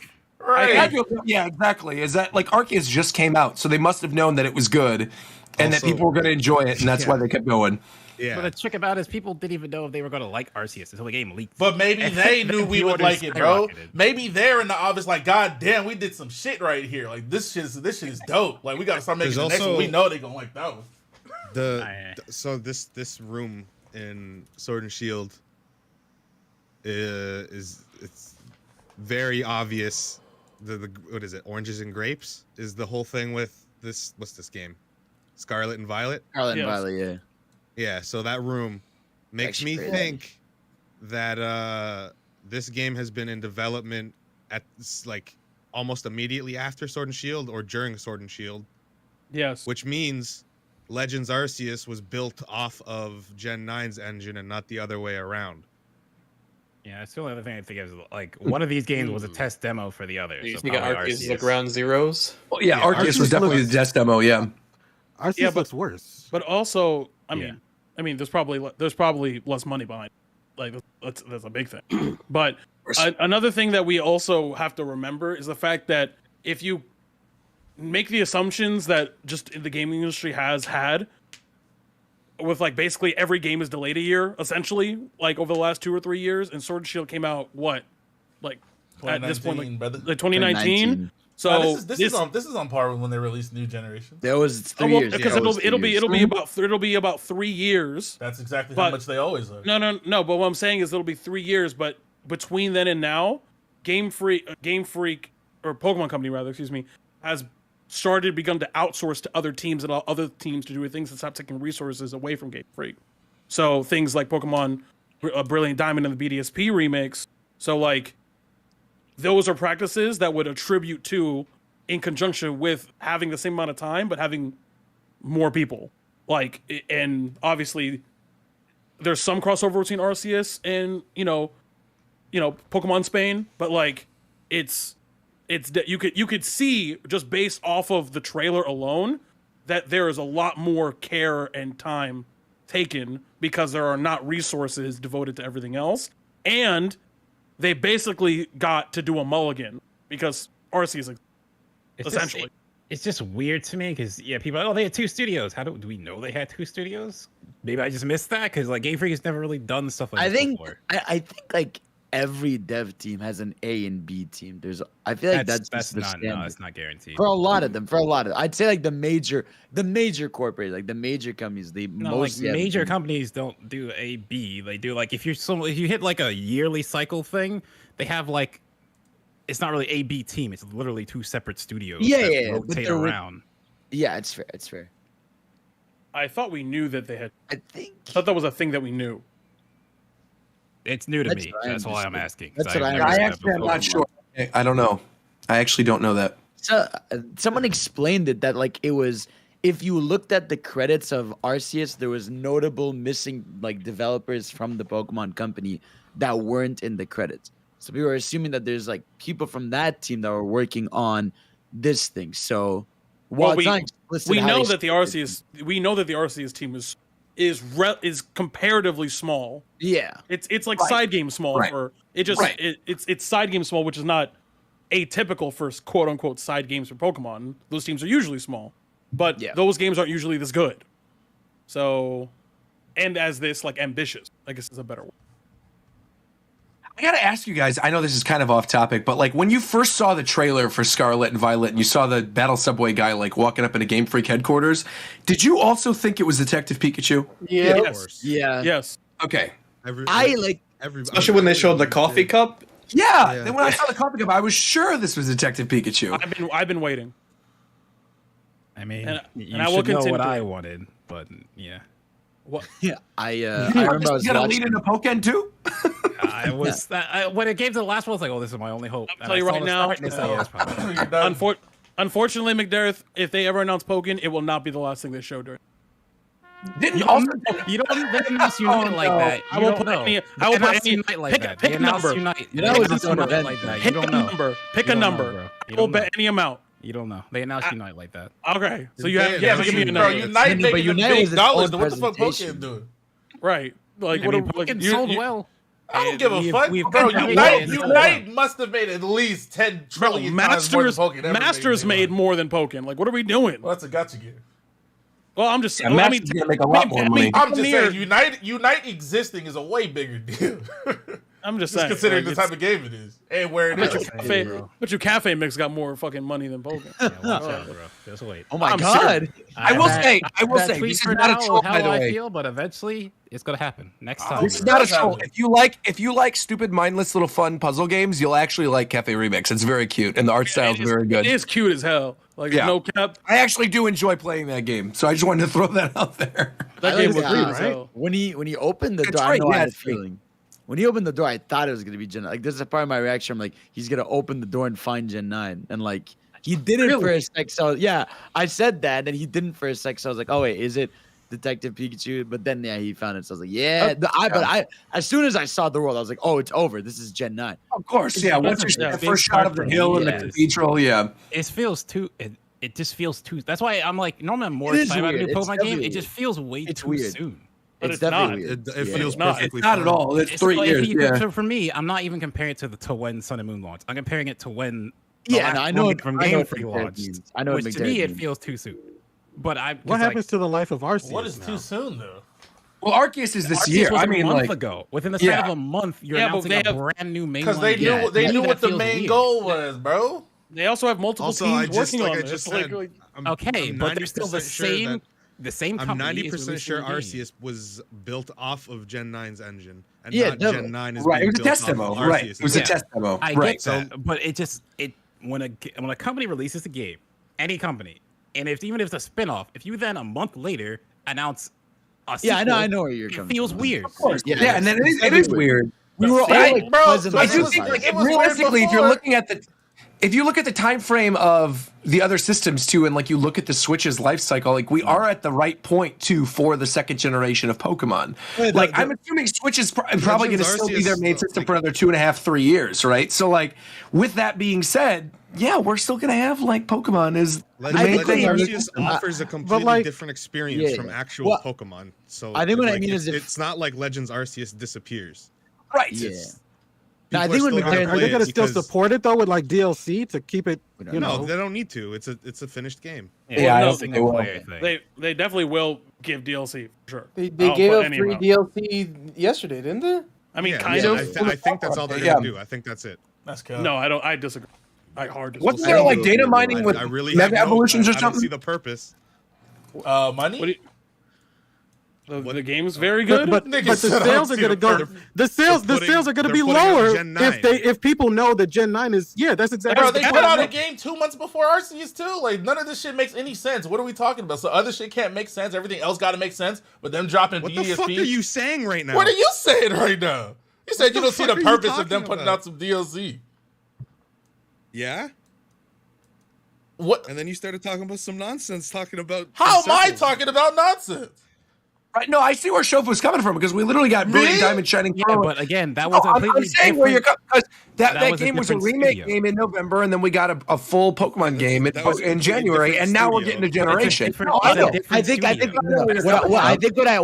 McDaniel says, if that trailer ended and it said this game is 2024, we would have been like, yeah, that makes sense. Yeah, if it said like 2023, if it said 2023, I wouldn't say anything about it. The fact that it's this year, but then that would be late. That would be 4 years since Sword and Shield. Like, what are we doing? We just got a game. My comparison is not to Sword and Shield. No, I know. To the last Pokemon game. I'm gonna be honest. You're weird. You're wrong. Wait, hold on, McDareth. What is McDareth? I want to actually rein this in a little bit. What is your biggest concern outside of the proximity. It feels like it's going to be rushed. It feels like it's going to be rushed. It feels like it's going to be rushed. That doesn't make me. But you don't even know when they've been making it. They've been making that shit the whole time. That's why they said, hey, I understand it can be wrong, but this is how I feel about it. And how is it rushed when it's literally on the same, as far as like the games being released, it's on the exact same day. Two major games from a same studio, or same company, released in the same year. To me, that feels like, okay, one of these didn't get a lot of time. And it was Arceus. Who said Arceus was a major game? Like, what are we doing? Like, that's the crazy part too. The game that, if by your logic, that game doesn't even have multiplayer. The most enticing aspect of Pokemon. Ricky, I gotta say, man, I'm so glad they forgot that I said Melee's coming to Switch, man. This is great. Anyway, this is how I feel about because the thing I don't like is the current trend in gaming of yearly game releases, because games don't get time to iterate on what the last game was. So the next game comes out with very similar issues. They have no time to fix it, and we just gotta hop on the train and get it ready for the next game that's coming. Like, I don't like that stuff. So seeing that, to me, that's a flag that goes up to me. If you don't agree with that, that's fine. Arceus was literally the No, you got a good point. No, you definitely got a good point. Though. I still think there's enough time to adjust stuff that people had problems with from Arceus into Gen 9. Yeah, there's got it. Like they completely fixed Arceus by the time when Arceus was revealed. Everyone said it was dog shit, and now all of a sudden it's everyone's favorite Pokemon game. To be fair, that's also what people are saying about this too. Is like Shofu, you brought that up in your video, right? That like if you take the trailer at face value, like obviously there's frame drops. It doesn't look fantastic, but like what we got from Arceus at the end of it was still better than what we got in that initial trailer for Arceus. Gareth, I think you're misconstruing a little bit like the power of the development team that they have at Pokemon Company. Like, I know that they're putting, like, for example, Brilliant Diamond, Shining Pearl to like another subdivision or whatever it was. I get what you want to say there, but my point is this is Pokemon Company. The last game they came out with was Sword and Shield, a game that I didn't mind that much, but a lot of people don't like.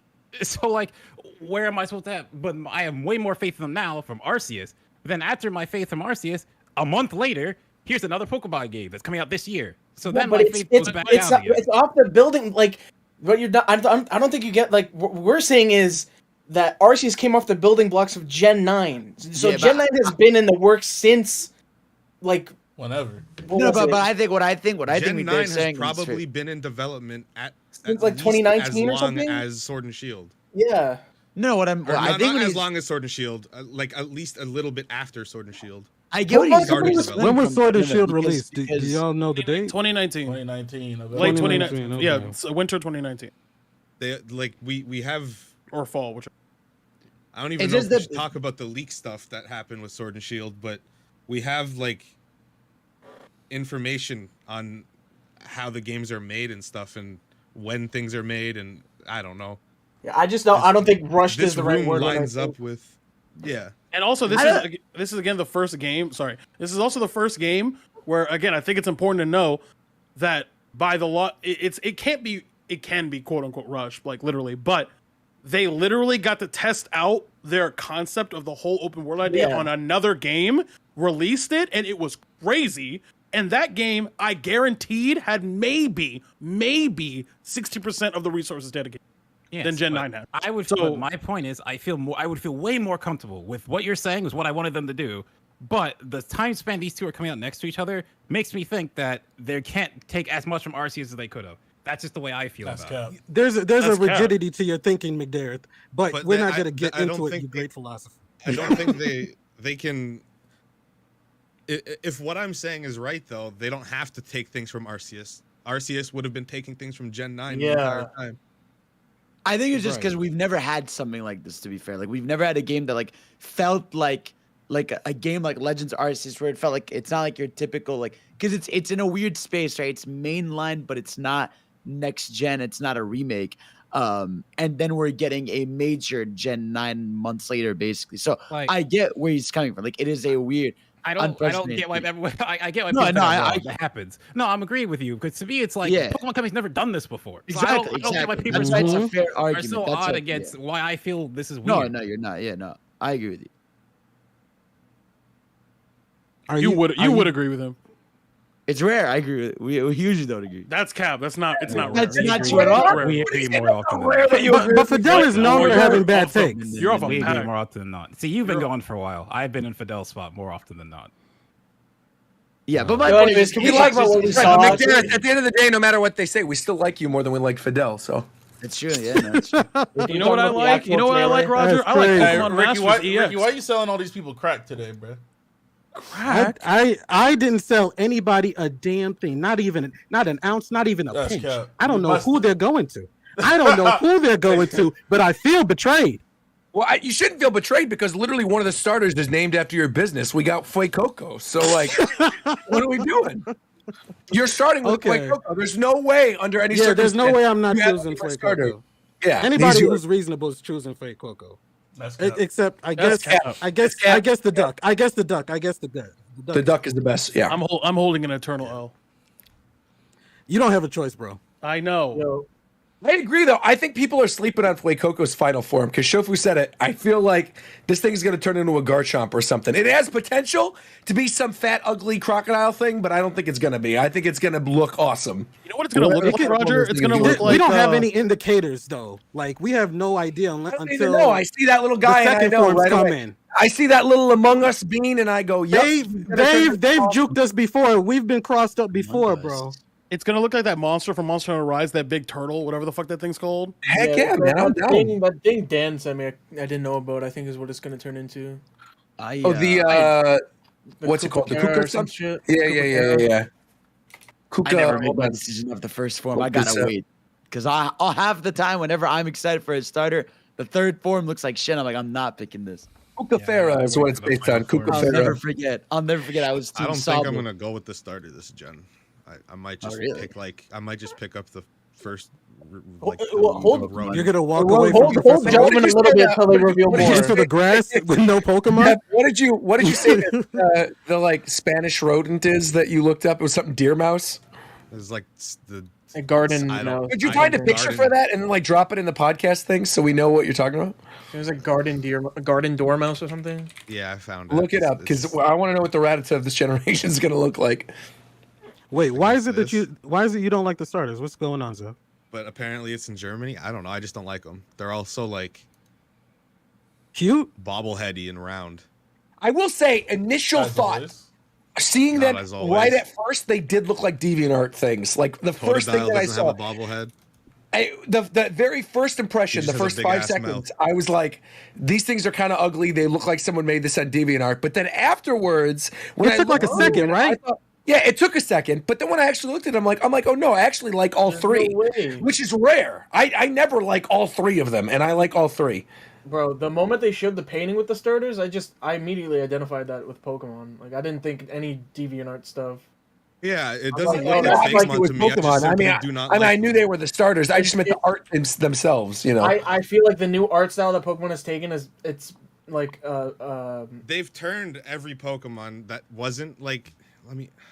Here, say what I you're know gonna what you're say. saying. No. I know what I'm gonna say is what you're gonna say, but I'm like trying to put it into words, but I feel like you're just gonna get an example that makes more sense. But yeah, the design and art style and just design in general of how they make these starters now, or like they all have tiny necks.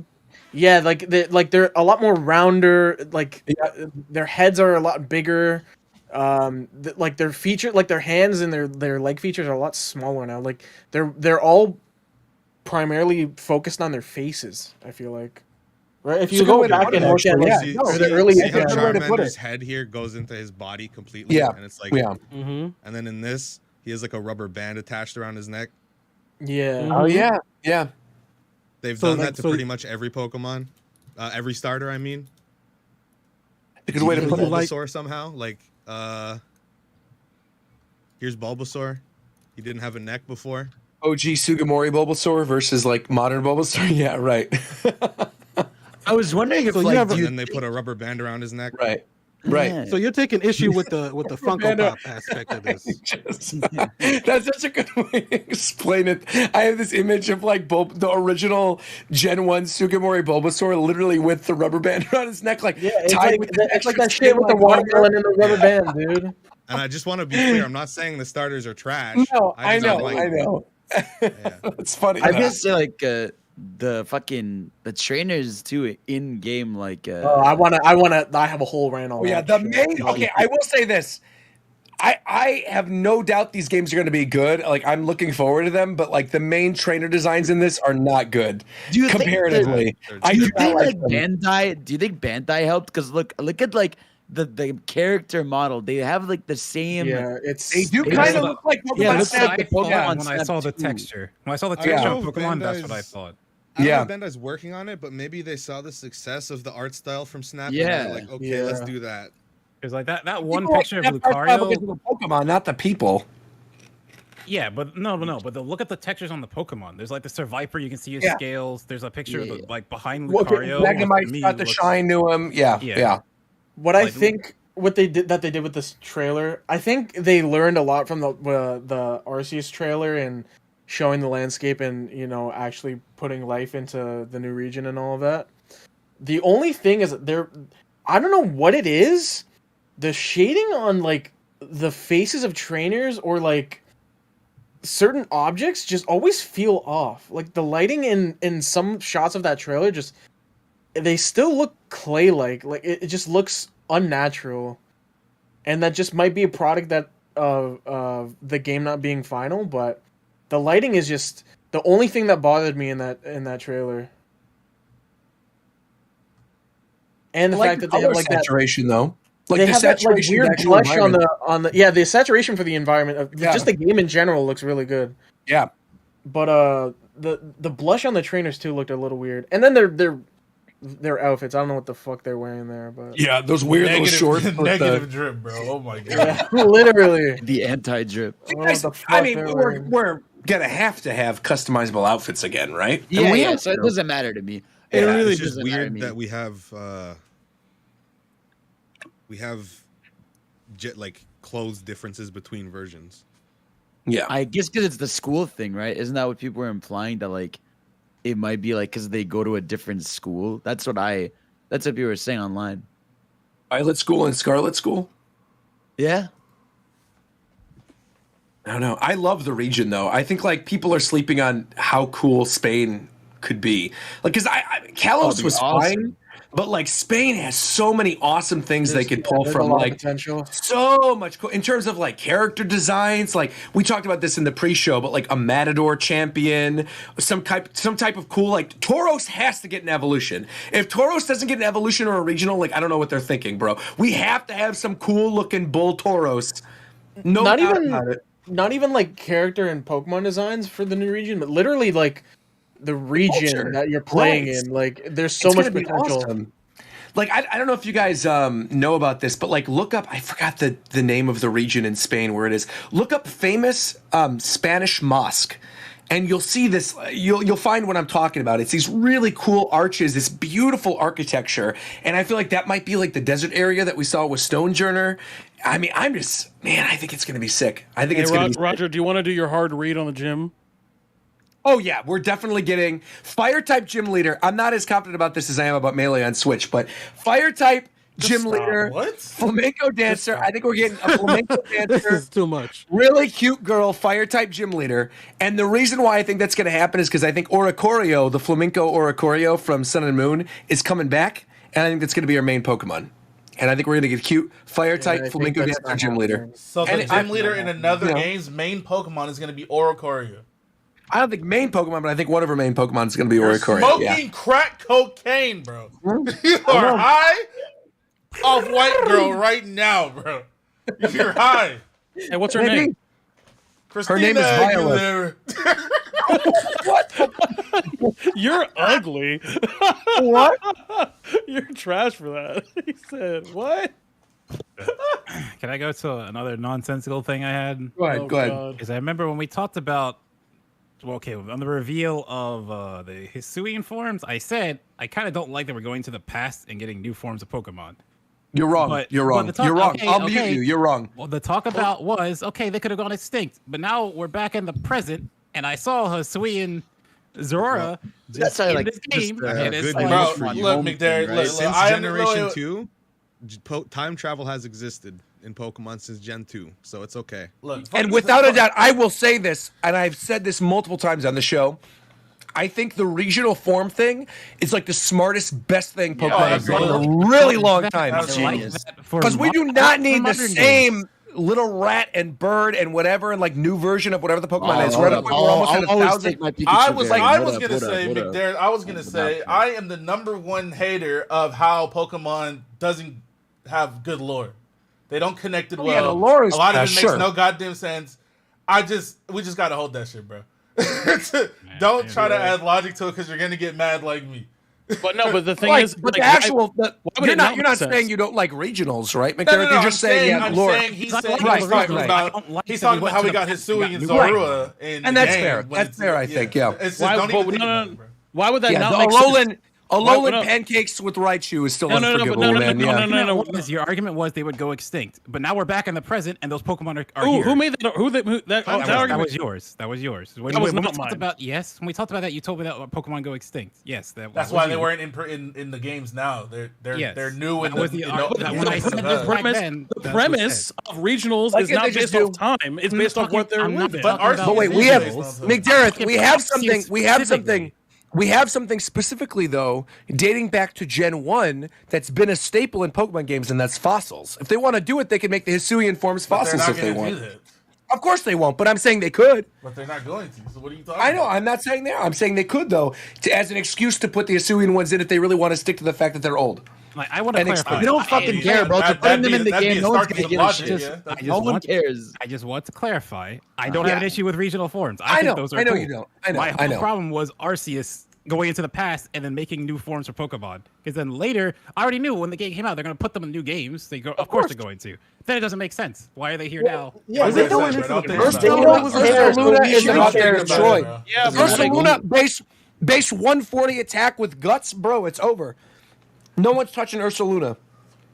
I just don't. Nintendo doesn't care, so we really shouldn't care. Yeah, to be honest, man. I don't remember me saying you're more likely to go back and watch the VOD to get receipts than I am. So I don't remember saying that. Arceus is a fucking isekai, bro. That shit already off rip. That's what I was about to say. The lore off rip was trash, bro. Like, don't even think about that shit, bro. I'm trying to. Yeah, if it's just like in Arceus, I can at the time it's like okay, what they said makes sense. So playing Arceus, I can be like okay, whatever. It's Arceus. It could do whatever it wants. But now we're coming back to the present. Don't do it. And they still route. And now it's like, okay. And they're not ever gonna justify that, and you're just gonna have to hold it. So they never will. They never will. It's like Alolan Raichu eating pancakes. Exactly. Yeah. Exactly. Yeah. That shit fire. So I want to ask. I'm curious. Go ahead, Coast. No, I'm just saying. I'm glad they're going back to like these older Pokemon that had weaker designs and like bringing life into them a little bit more. Giving them new variants and evolutions and stuff, I think it's great too. Break the fucking laws of time and physics or whatever the fuck. So I am curious, though. We can go in Discord order if you want. Like, what are some Pokemon that you really want to see get new regional forms? Oh damn! Or evolutions. Tauros was a good one you brought up. I didn't really even think about Tauros, but that's a good one you brought up. Yep. I want to see some I really want to see some cool ghost Pokemon. Sure, we're gonna get a cool ghost Pokemon. I mean, have we talked about what we think the typings are gonna be for the starters in their final form? I'm not even gonna bother. I mean, we did bother guessing earlier because I was bored as shit. But it doesn't matter. I only say it because Coach just said ghost, and I was like, what's his name? FUECOCO or whatever? FUECOCO? Like he's got right. People were saying he looks like an apple, but he looks like a pepper to me. And like I could see them maybe doing something where they do like a ghost pepper type thing with him and make him fire ghost. That's what I immediately saw when I looked at it. I don't know how people got apple from it, but I literally see a fire ghost pepper dragon from this thing. It's his face. It looks like a stem and his eyes look like seeds. I guess it's like the color of the inside of an apple, and it's the shape of like an apple, I guess. But the only thing is, we just got Fire Ghost Typhlosion, so they might not want to do that again. But but I think it'll still be a pretty cool concept. Yeah. How about you, Fidel? What Pokemon do you want to see get a new regional? I would be a fan of seeing. I would like a regional Emolga. That would be kind of cool. I would like a regional. No. I'd like a regional. Give me a regional. what's a good one? What's a good on the fly that I could think of? What's the little the in Gen 2? It has like the squirrel tail. What is it called? Chirisu? Oh no, sorry, Gen 2. Sorry. Gen 2. Ferret, Sentret and Ferret. Yes, yeah. That one. Give for a new form. I'd like a pseudo Udo form. That would be really cool. New pseudo Udo form would be dope. That would be cool. Give me a Gliscor new form. And also finally give me a new evolution. I feel like it's been a while since Sylveon. I feel like it's finally time for a new evolution. What do you want it to be? What do you mean? People waited so long. That'd be a big deal if Eevee got another form. It'd be a gigantic deal if Eevee got another. Yeah, it would be. That's what I'm saying. It's been long enough. Like X and Y was ages ago. It's been almost 10 years. Ghost would be good. Ghost would be good. Yeah, Ghost they could do so many still. That'd be. How about you, McDareth? What do you want in terms of regionals? I don't know what Pokemon I like that actually would fit a Spanish theme, but I'd like Luxray so it can be saved from how annoyingly designed it is. Tyrantrum because I'm biased, and like Aegislash. Ooh. Oh, Aegislash could be cool. So cool. Oh, that's interesting. How you feeling, Mike? I mean, it's mostly just gonna be like Pokemon that I like. So like, I'd like to see like Apom get a new regional and then a new evolution, like how Meowth got Berserker. Yeah, I think that'd be cool. Apom kind of needs it. Apom is ugly. I hate that Pokemon. Apom. That's mostly why I want it. Ricky. I actually don't know if I'm being honest. Maybe just Dragonite. Maybe just something with Dragonite. That's like the only Pokemon I care about, if I'm being quite honest. Spanish Dragonite. Spanish like Dragonite. Dratini. You already have something going on there. So that would actually be kind of fire, though. Yeah. Yeah. How you feeling, Shofu? What do you want as the new regional, Shofu? I don't have no answer to that question. I just kind of take really. It with me. Yeah, I don't ever wish for certain Pokemon to exist. There's not like a certain Pokemon that you were like, man, this original design is cool, but it's not very useful in terms of competitive play. Like I'd like to see an evolution or a regional. Nah.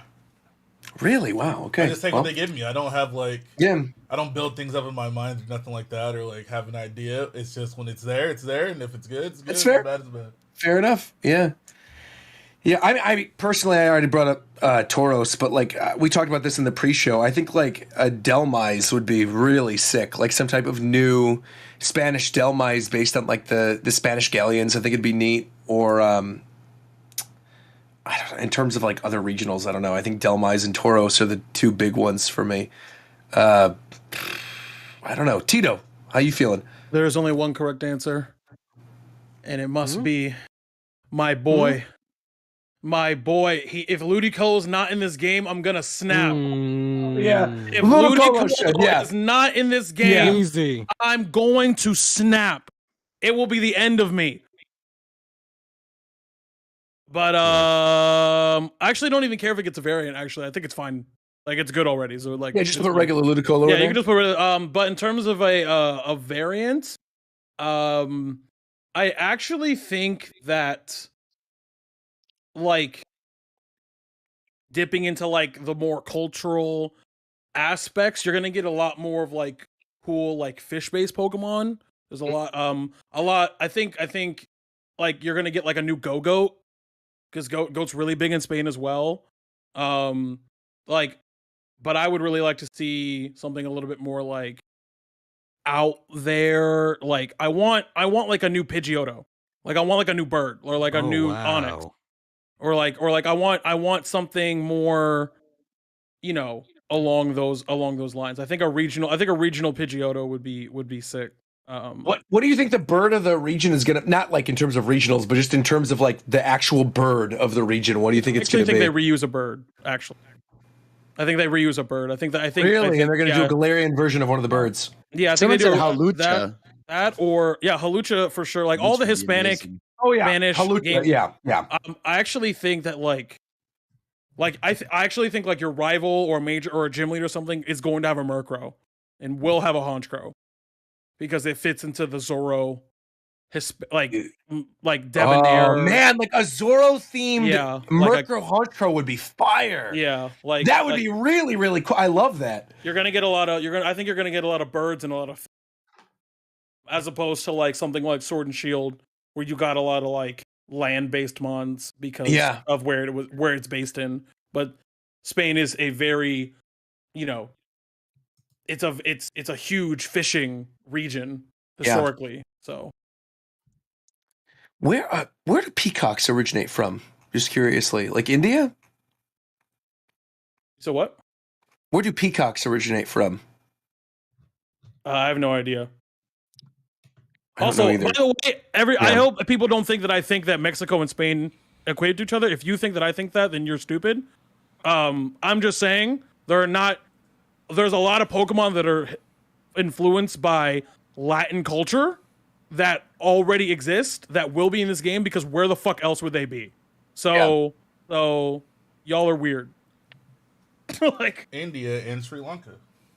There you go. Thank you very much. I was going to say, I didn't know if they were from Spain or not, or if they were from India. I thought they might have been. But that's like a setup. That's a no. It's not a setup. No. I was thinking of like popular birds that haven't been used yet, and peacocks and flamingos are the big two. In terms of like popular birds that haven't been used as like the original bird yet, right? Because we had the toucan with toucanon, and so I just assumed that would be one of the only ones. But yeah, I don't know. In terms of other, Escavalier would be a really cool one too, or Escavalier, however you say it, would be a neat one. They could do like a Don Quixote version of him, and I think it'd be kind of cool. Chatot would be neat. The chat brought up Chatot. An Evo for Chatot would be cool. But I don't care about Chatot unless he has chatter again, and I could have him say funny things. Otherwise, culturally, Spain is a big it's a big pork. Like they're big on pork. They're big on fish. They're big on poultry. They're not really they obviously eat a lot of beef, but like those they're culturally a lot of their. You can actually kind of tie a lot of the mons that are new to like not only native animals but also native cuisine a lot of the time. Neat. And like just what's there. So yeah. Oh, someone in the chat brought up puffins. Yeah, we haven't had a puffin bird yet. That'd be cool. I like puffins. We didn't. By the way, Zeph, you didn't say what regional you want. I also do not care. You don't care? That's fair. I think like also we should talk about the fact that like since this one is completely open world, what do you guys think? Like, do you think there are gyms around? Do you like what is going to be the equivalent to like the big the big Pokemon we fought in like Arceus Legends or whatever? Like, how is this going to work? Now, Fidel, let me tell you my pipe dream. Okay. And I do not expect them to do this. Okay. All right. However, it is in line with the canon that has been established in other media. Okay, and this is the first game they could do it. I think that there is a more than 1%, less than 10% chance that this game has gym scaling. Because it is canon in other media, and they do take from other Pokemon media that when you go to a gym and battle the average person, they are as strong as the number of badges you have. So the reason why Brock owns 6 Pokemon. But the reason why he only used Onix and Geodude because Ash had no badges.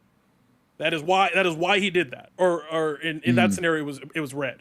So if it's an open world, you definitely have the possibility. This is the first and only game where scaling makes sense. That would be amazing. Yeah, that would be sick. But I don't think it's like trainer. Like I don't think they're gonna go all the way with like average, like the trainer scaling, because knowing Game Freak, they're gonna do like something halfway. So I think that the gyms might be, and everything else is not. You're saying or implying that you can go to any gym at any time. And so I'm thinking, Ricky. Yeah, so I'm thinking if you, so let's say you go to gym, like let's say gyms 1 through 8, right? And I want to start a gym. If I want to go straight from where I'm at, and I just want to explore, I'll go to gym. Like, I think they'll let you pick between gyms 1, 2, and 3, and you pick them in any order. And then when you beat the second gym, then you get a main story beat. The team will pop up, they'll dance in front of you, you beat the fuck out of them, and then you go do the third gym, which is actually gym quote unquote 1.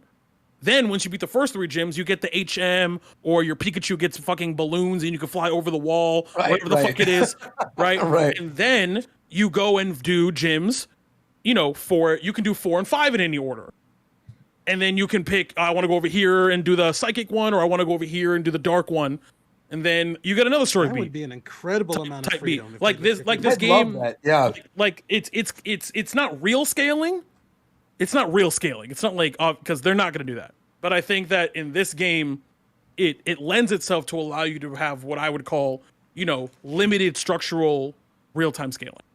So it's they're saying this game is open world, and they didn't ever once market Arceus like that. Yes. Yeah. So I have to assume that if I want to pull up to Victory Road, they won't let me in, but I can go. Well, because Victory Road requires you to have 8 badges. Right. Sure. There'll be some kind of roadblock. Like a guard. I don't think like it'll be complete freedom like Breath of the Wild or something. No. I love the idea that you could just do the gyms in any order, though. That's neat. Yeah. I think it'll be as with most Pokemon games. I think that this not saying that I think they're going to do this really, but I think the format and their design philosophy of the game lends perfectly to a kind of structured scaling where it's like you could pick the first 3 gyms and do them in any order, because after you get the second badge, regardless of what it is, you walk outside and the fuckhead will pop up and be like, I'm gonna take over the world, or whatever the fuck he's gonna do. Right. And then you beat the fuck out of him, and then you go and do the 3rd gym. After you get the 3rd gym, your Pikachu gets its balloons, you can fly over the clowns. So it's like, the clowns will move out of your way. You mentioned that about the Pikachus and stuff. Do you think we're gonna have ride Pokemon in this, like we did in Arceus? Yes. Absolutely. Yeah. Yes. It feels like they're done with HMs. I think you'll have both. I think you'll have. Do you think it's going to be done in the same way though, where you just had the little L and R buttons, you can just any switch Pokemon between them? I got on me, I can just throw that shit out. Right. That's what I'm asking. Right.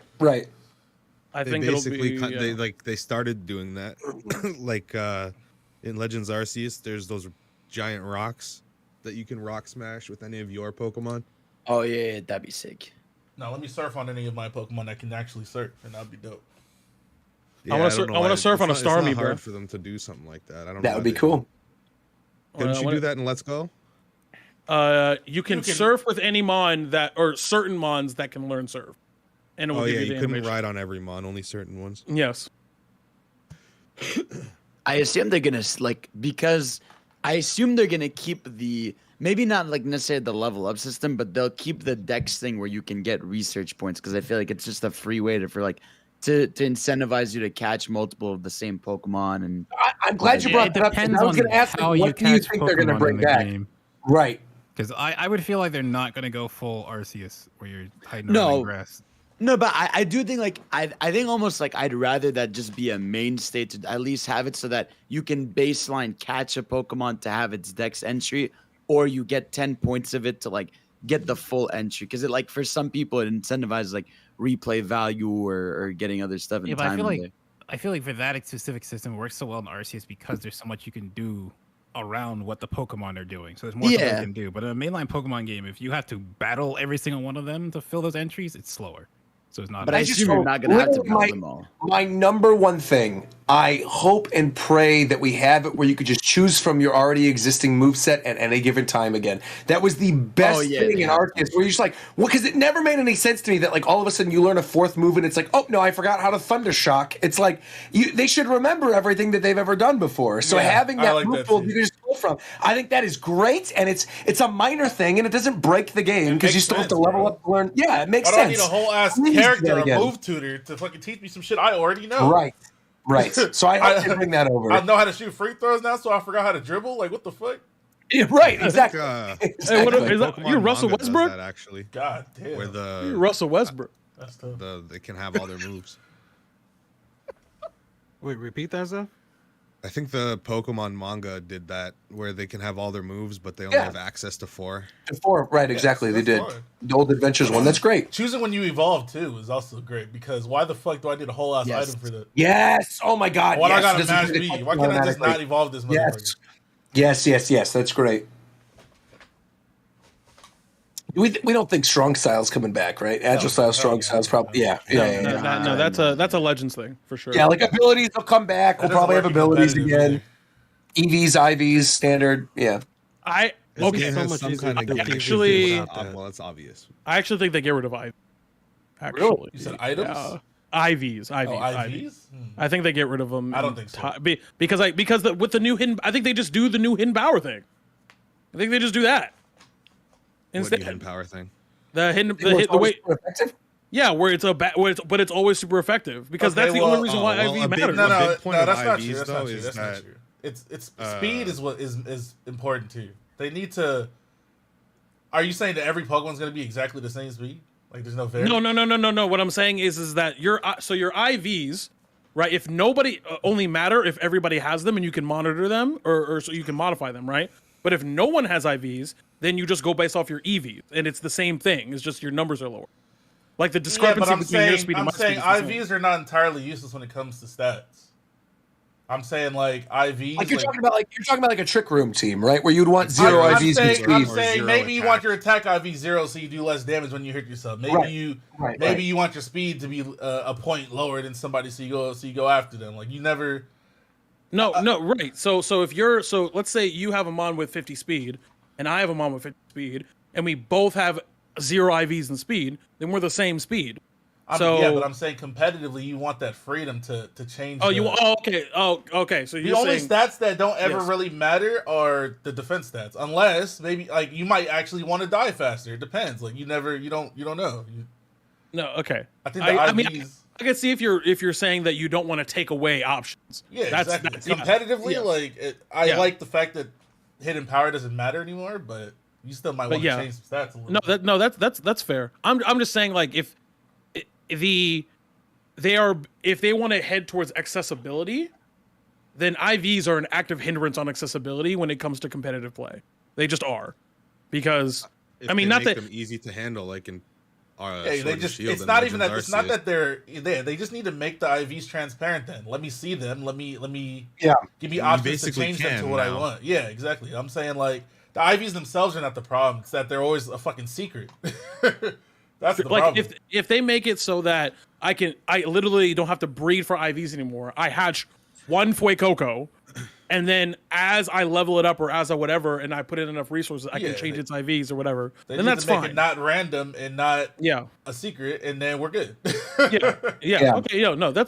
Okay. Cool. So while we're on the topic of competitive talk too, one other thing I want to bring up, like obviously we're in Spain, we're another European country. We had Dynamaxing in the UK. We had Mega Evolution in France. Do you think Megas or Dynamax is coming back? So the Dynamax definitely won't show you guys. The logo, right? Yeah, there's a thing in the logo. There's no way in knowing what this does or what it is. Oh, okay. I wonder, like, but it's there, like how Dynamaxing or not Dynamaxing, how Mega Evolution symbol is there and Z moves. Yeah, it's gonna be a new mechanic. Do you think it's time for yeah, so like so they've done. You said what? I was gonna say, do you think it's time for like maybe some fusion, or do you think they'll never do that? Oh my god, fusion! I don't think it's time yet. You think no? Okay. I don't think it's time yet. I don't think that'll be crazy because they know people are waiting one day. I think. That's Gen 10, then. Gen 10. They gotta save that for Gen 10. Cloyster and Slowpoke are a fusion. That's facts. Now he's right. How could he be so right and so brave? Yeah, Shelter and Slowpoke. Yeah. Sheldon, how could he be so brave? Like, I said what I said. That's crazy. I said you're not wrong though. Yeah, Mantine and Remoraid are also a. That's right. Mantine is too. Yeah, yeah. This is a little buddy, bro. It's not a fusion. Bro. They are together. That's forever. A little buddy, bro. No, Dreepy and Dragapult. Same thing. Bro. Dreepy and Dragapult. When you think about it, Wishy Washy is also a fusion. It's true. Yeah. That's enough. Oh my gosh. Yeah, literally. They're not fused together. They're just moving together. Magneton is also a few. Were you around when Wishy-Washy was a Pokemon, Ricky? I don't remember if you did. What is one execute? I don't remember if Ricky was still here when Wishy-Washy got revealed for the first time. Doug Trio is also a fusion. One execute is egg. Empty egg. Empty egg. Hey, bro, I use egg, bro. You use what? I got this egg. Oh wait, yeah. Wouldn't Calyrex be the first fusion? Calyrex is a fusion. Oh yeah. Yeah. It's more of a union. Well, Q-Ren for sure. You said Wishy-Washy, but Calyrex is a union. No, because the thing is, right? You can't get Mantine without Remoraid. You feel me? You know. You can get Calyrex without the horse. I've heard enough. Do you think we're gonna get so right now we're at 898 Pokemon. Do you think they're gonna hit 1K this game, or you think they're that's gonna for Gen 10? Low ball? Gen 10. Okay. Yeah, Gen 10 will have exactly 1K. Yeah. Okay. Yep. But that means it would have to be way less Pokemon this game because it'll be awkward. To Not necessarily, because they could do, if they really wanted to, they could do something where it's like half the Pokedex is all like new regionals, or they could do mega evolutions, or they could do whatever. Like they could find a way to flesh it out without having to do a bunch of new Pokemon. Yeah. Regionals don't count as a new poke. They do not have a new dex number. No, they don't. No, they have the same dex number. Yeah, they're just a different regional version. Which honestly, like I said, I like better. Like I think that's great. I'm down with that. Hey, give us evolutions of stuff that didn't have evolutions before, and regional stuff, and then your standard, your starters, your bird, your rat, whatever, and your cool regional specific thing, and you're good. Like we don't really need more than that. Yeah, there's 905 Pokemon. It is possible though. It is definitely. They could do it. I mean, if they want to. I think nine. I'm gonna call a hard cap at 975.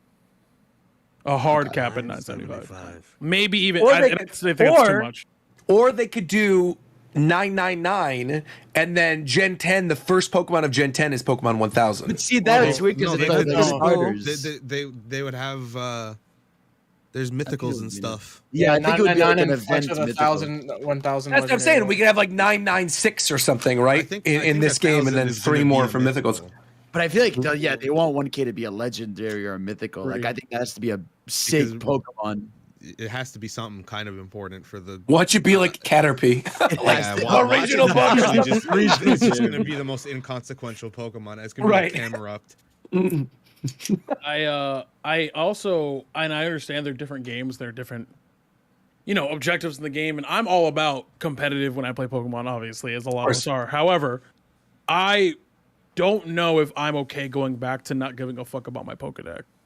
Like that was so fun. The way like being able to have incentives. Like, it's crazy that they actually have. Yeah, I agree. A fucking reason for you to do that shit. Now, I really want a reason to complete my decks. Like, I really want like that made all the difference. If it was just the fucking shiny charm again, when shinies are 1 out of 10 in this goddamn game, then I wouldn't have done it at all. Like I wouldn't have even cared about that shit. But I had to find. Did you guys see that?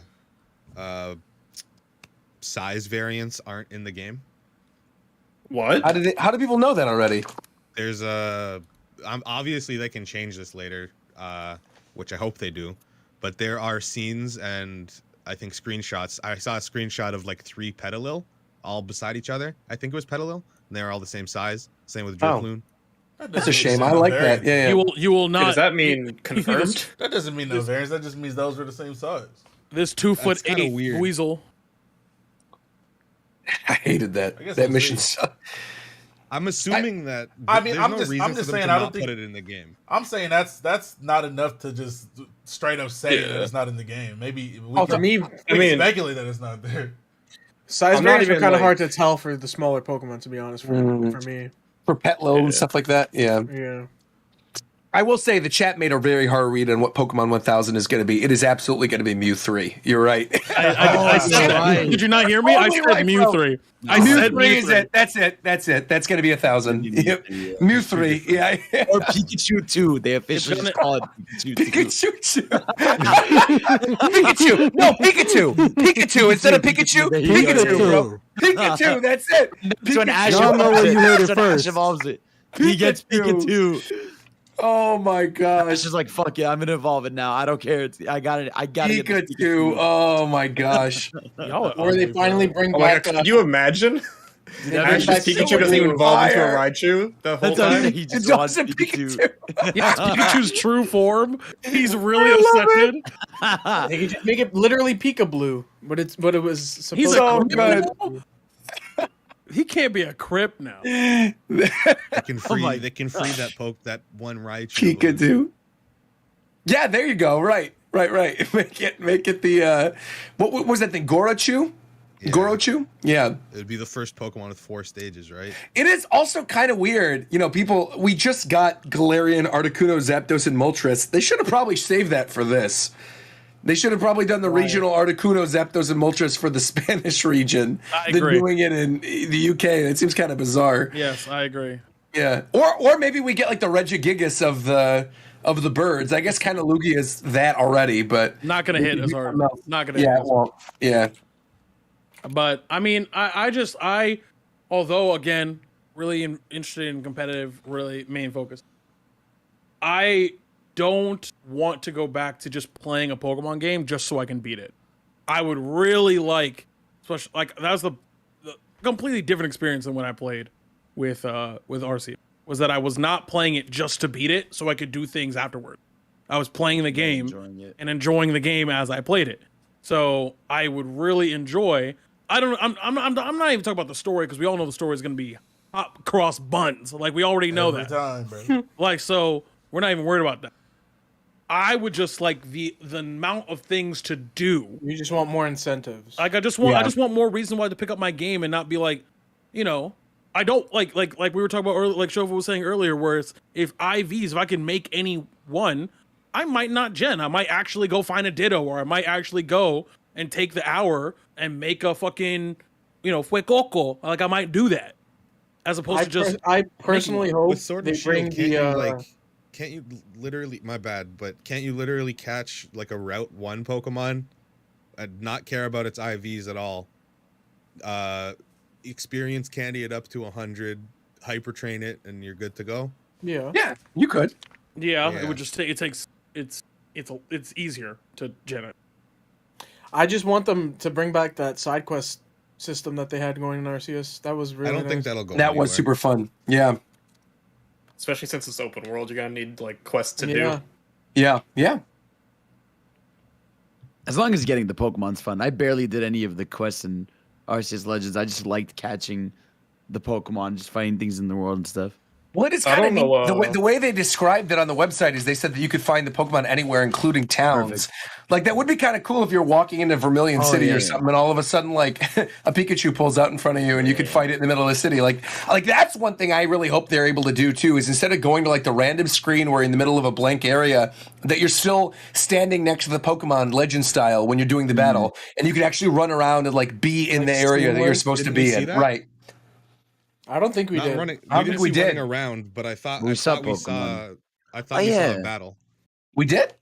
I thought we saw Lucario and Zoroark. Oh yeah, we That's did. out of the town yeah. though. That's just in outside, right? Oh, I guess. Yeah. That's outside. I don't think because they do that. They've done that in the current state the game is, where you walk around fucking Jubilife, or you walk around whatever. There's just Mons just like chilling over there as like static NPCs. But right. I think that every town will function as like a safe area where it's like you can't battle here.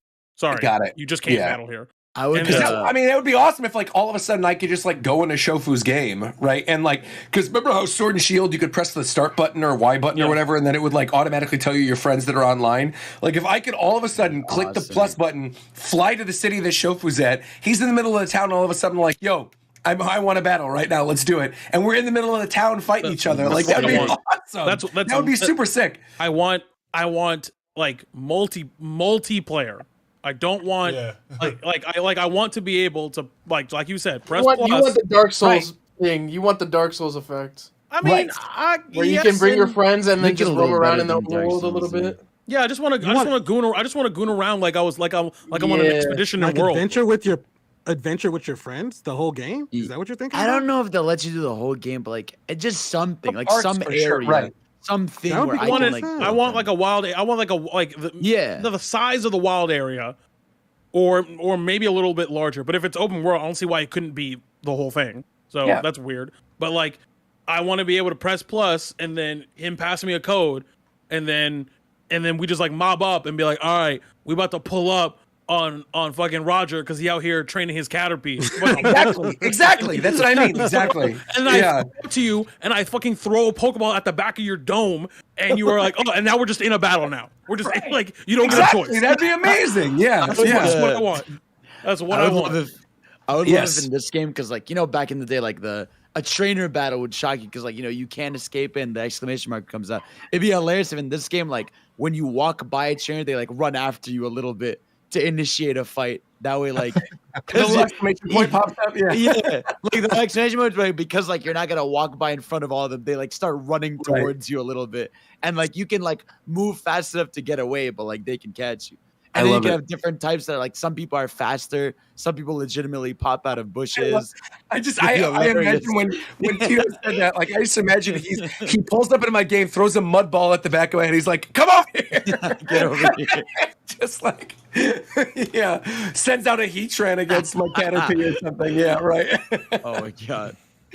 That's great. Do you guys think they're gonna bring back the agile and strong style? No. Yeah, I think they're probably not going to. Yeah, they're gonna keep like for all the status this changes. Competitive multiplayer, so I think it's gonna be different. That's actually a good question. Yeah, are they gonna keep like Drowsy and Frostbite? Yeah. And things like that? Oh, the new status effects. I don't know. How are you? I wonder if you'll be attacked in this game the same way you were in Legends. I feel like I'm not like entirely convinced. Shield, right? Yeah. Kinda, yeah. Because I doubt you're gonna like die and lose your stuff because it's open world. I don't think it'll work the same. I'm not sure. Oh, I'm sorry. I misunderstood what you said. You mean like the trainer? I was saying like your trainer dying, like the way you get attacked. In the wild area, like you would have not Stuffles. What are the name? Beware. They'd be like running at you and Machamp. They always initiate the fight. Right. But like here, I wonder if like they're gonna remove the thing where like your trainer can die. One thing that I saw in one of the press releases is this wording is very weird, but it says battle Pokemon to catch them. And I'm wondering if that means they're going to get rid of like just throwing your Pokeball at them to catch them. I hope that means getting rid of the fact that I can like I want when I put you at 0 HP if you're a wild mon, I can choose whether or not to catch you. Maybe that'd be cool too. I've been saying that. No more 180. Right. That'd be cool. That's always been the dumbest thing of like accidentally killing a Pokemon and be like, well, fuck me, I guess. Yeah. Where do they go? Why are they just laying on the ground so you just pick them up when they're That's what I'm saying. It's a crazy statement. It's a truth. That should happen, Ricky. They should you should finish the fight. They're dead on the floor. That boy Ricky out here picking up raccoons on the side of the road, bro. I know about him, bro. You're fucking picking up goddamn roadkill. I see you. I mean, oh my god. The idea that you beat it, it's like on the floor and you can choose to like catch it or not. All I know is that when I go hunting, right? Like, like I can't kill the deer. I got to leave it up a little bit before I take it back to my trainer. Like, that's not how real life works. Yeah. Yeah, like dumbass. That's one of the things I always thought was crazy about Pokemon. I think it's just so you have to put some thought into it, bro. I was gonna say though, isn't it like the kind of thing where it's like the Pokemon? Maybe I'm wrong, but isn't there like an aspect of it where like they need to respect you enough to then like stay in the ball? Isn't the whole thing that they choose to be your Pokemon? That like you're fighting them to convince them to be your Pokemon? That's correct. Because like if you watch the anime, that's how it always is. It's like Apom wants to fight, and then like Ash has to fight Apom. Anime and game canon are different, but isn't that the case where like they have to Pokemon is that they like to fight and they want to get stronger, and they get stronger by being with people. And that's why they don't obey you if you don't have enough badges, because you're not strong. Right. Right, because the Pokemon understand the intricacies of a national battle system where a professional league is held between city-states. They understand the concept of an intramural city-state war. This is just Nintendo trying to justify dogfighting. You think we're getting? You think we're getting any like cross-gen, like for Kalos or for Galar? Do you think any of those characters are going to show up in this one, like Leon or Diantha or something? I feel like it won't. Or like, do you think there's going to be characters in this that are descendants of characters we met for the first time that have no equivalent from Arceus? 100%. 100%. Which one are you thinking of? There'll be one that'll be like an Easter egg. Maybe Adamant or Irida, one of them, or maybe both of them. Irida kind of looks like May already, though. Like a little bit. Yeah, I think so. Adamant doesn't really look like anybody. I'll give you that one. Yeah, he's not. No. But yeah, so we're gonna see, man. Either way, it's exciting, man. It's exciting. We got a bang game like RC's legit like a month ago, and we already have something to look forward to. Like I remember playing that game, being like, I can't wait till we get a Gen 9. It's gonna take elements from this. Like seeing it on mine is gonna be crazy. I just didn't like just having it this soon is gonna be awesome. This year really is incredible for Nintendo. Like if you think about the amount of stuff, I know you just did a video on that, Fidel, but like think of everything that we're getting. Like Triangle Strategies this week, we got Advance Wars, we got Kirby, we've got Mario Strikers, Breath of the Wild 2, Xenoblade, Fire Emblem 3 Hopes, Pokemon New Generation, like every single thing. Why'd you throw Fire Emblem in there? Well, I mean, I just thought of it. Like we just had the Direct. The Mario Kart Battle Pass. Isn't it weird though? Like, so Bayonetta, Splatoon, Monster Hunter. Yeah, Splatoon Monster. So this week is Triangle Strategy, right? Right. I can't wait. Is there anything the week after? Mario Kart DLC, right? No. Next week isn't Chocobo GP only on? I literally looked this up. Hold on. Also, by the way, Roger, to answer your question, there's only one character that makes sense to be here off of the fact that if they're there, then it's hilarious. It's Juan. Kirby's the 25th. Sure, Juan, there you go. If Juan is there, Juan would be there, bro. Juan might pull up, bro. Mario Kart. Mario Kart's the 18th. And Strangers of Paradise both release on the same day. Shout out to Juan. Yeah. And then I don't know if there's anything before that. And then after that is Kirby. Yeah, Kirby's at the end of the month. Exactly a week after that. And I think that's it for the month. But that's like a game a week. When does that? I actually Chocobo GP is. I'm shocked. Yeah, Chocobo GP is Switch exclusive. It comes out the 10th. A lot of people in the chat are saying chaos. No, but when does that Final Fantasy Dark Souls game come out? I just said it comes out the same day as Mario Kart. Oh, I didn't hear that. I'm sorry. I was reading. Yeah, no, it's so weird. It comes out the same. It is weird. I feel like that game's gonna suffer from the fact that we just got Elden Ring. Yeah.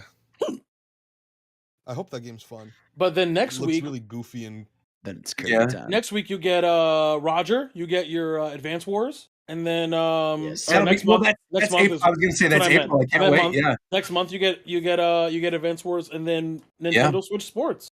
That's right. We got that too. I can't wait for Switch Sports. I'm genuinely stoked for Triangle Strategy this week. Like I played the demo right before we went live, and I've been having so much fun with it. The music is so good. The story's interesting. Voice acting's a little hit or miss, but everything else about it's great. During Roger's stream, I had the realization through the power of Wikipedia that the composer for Project Triangle Strategy is also the composer for Full Metal Alchemist Brotherhood.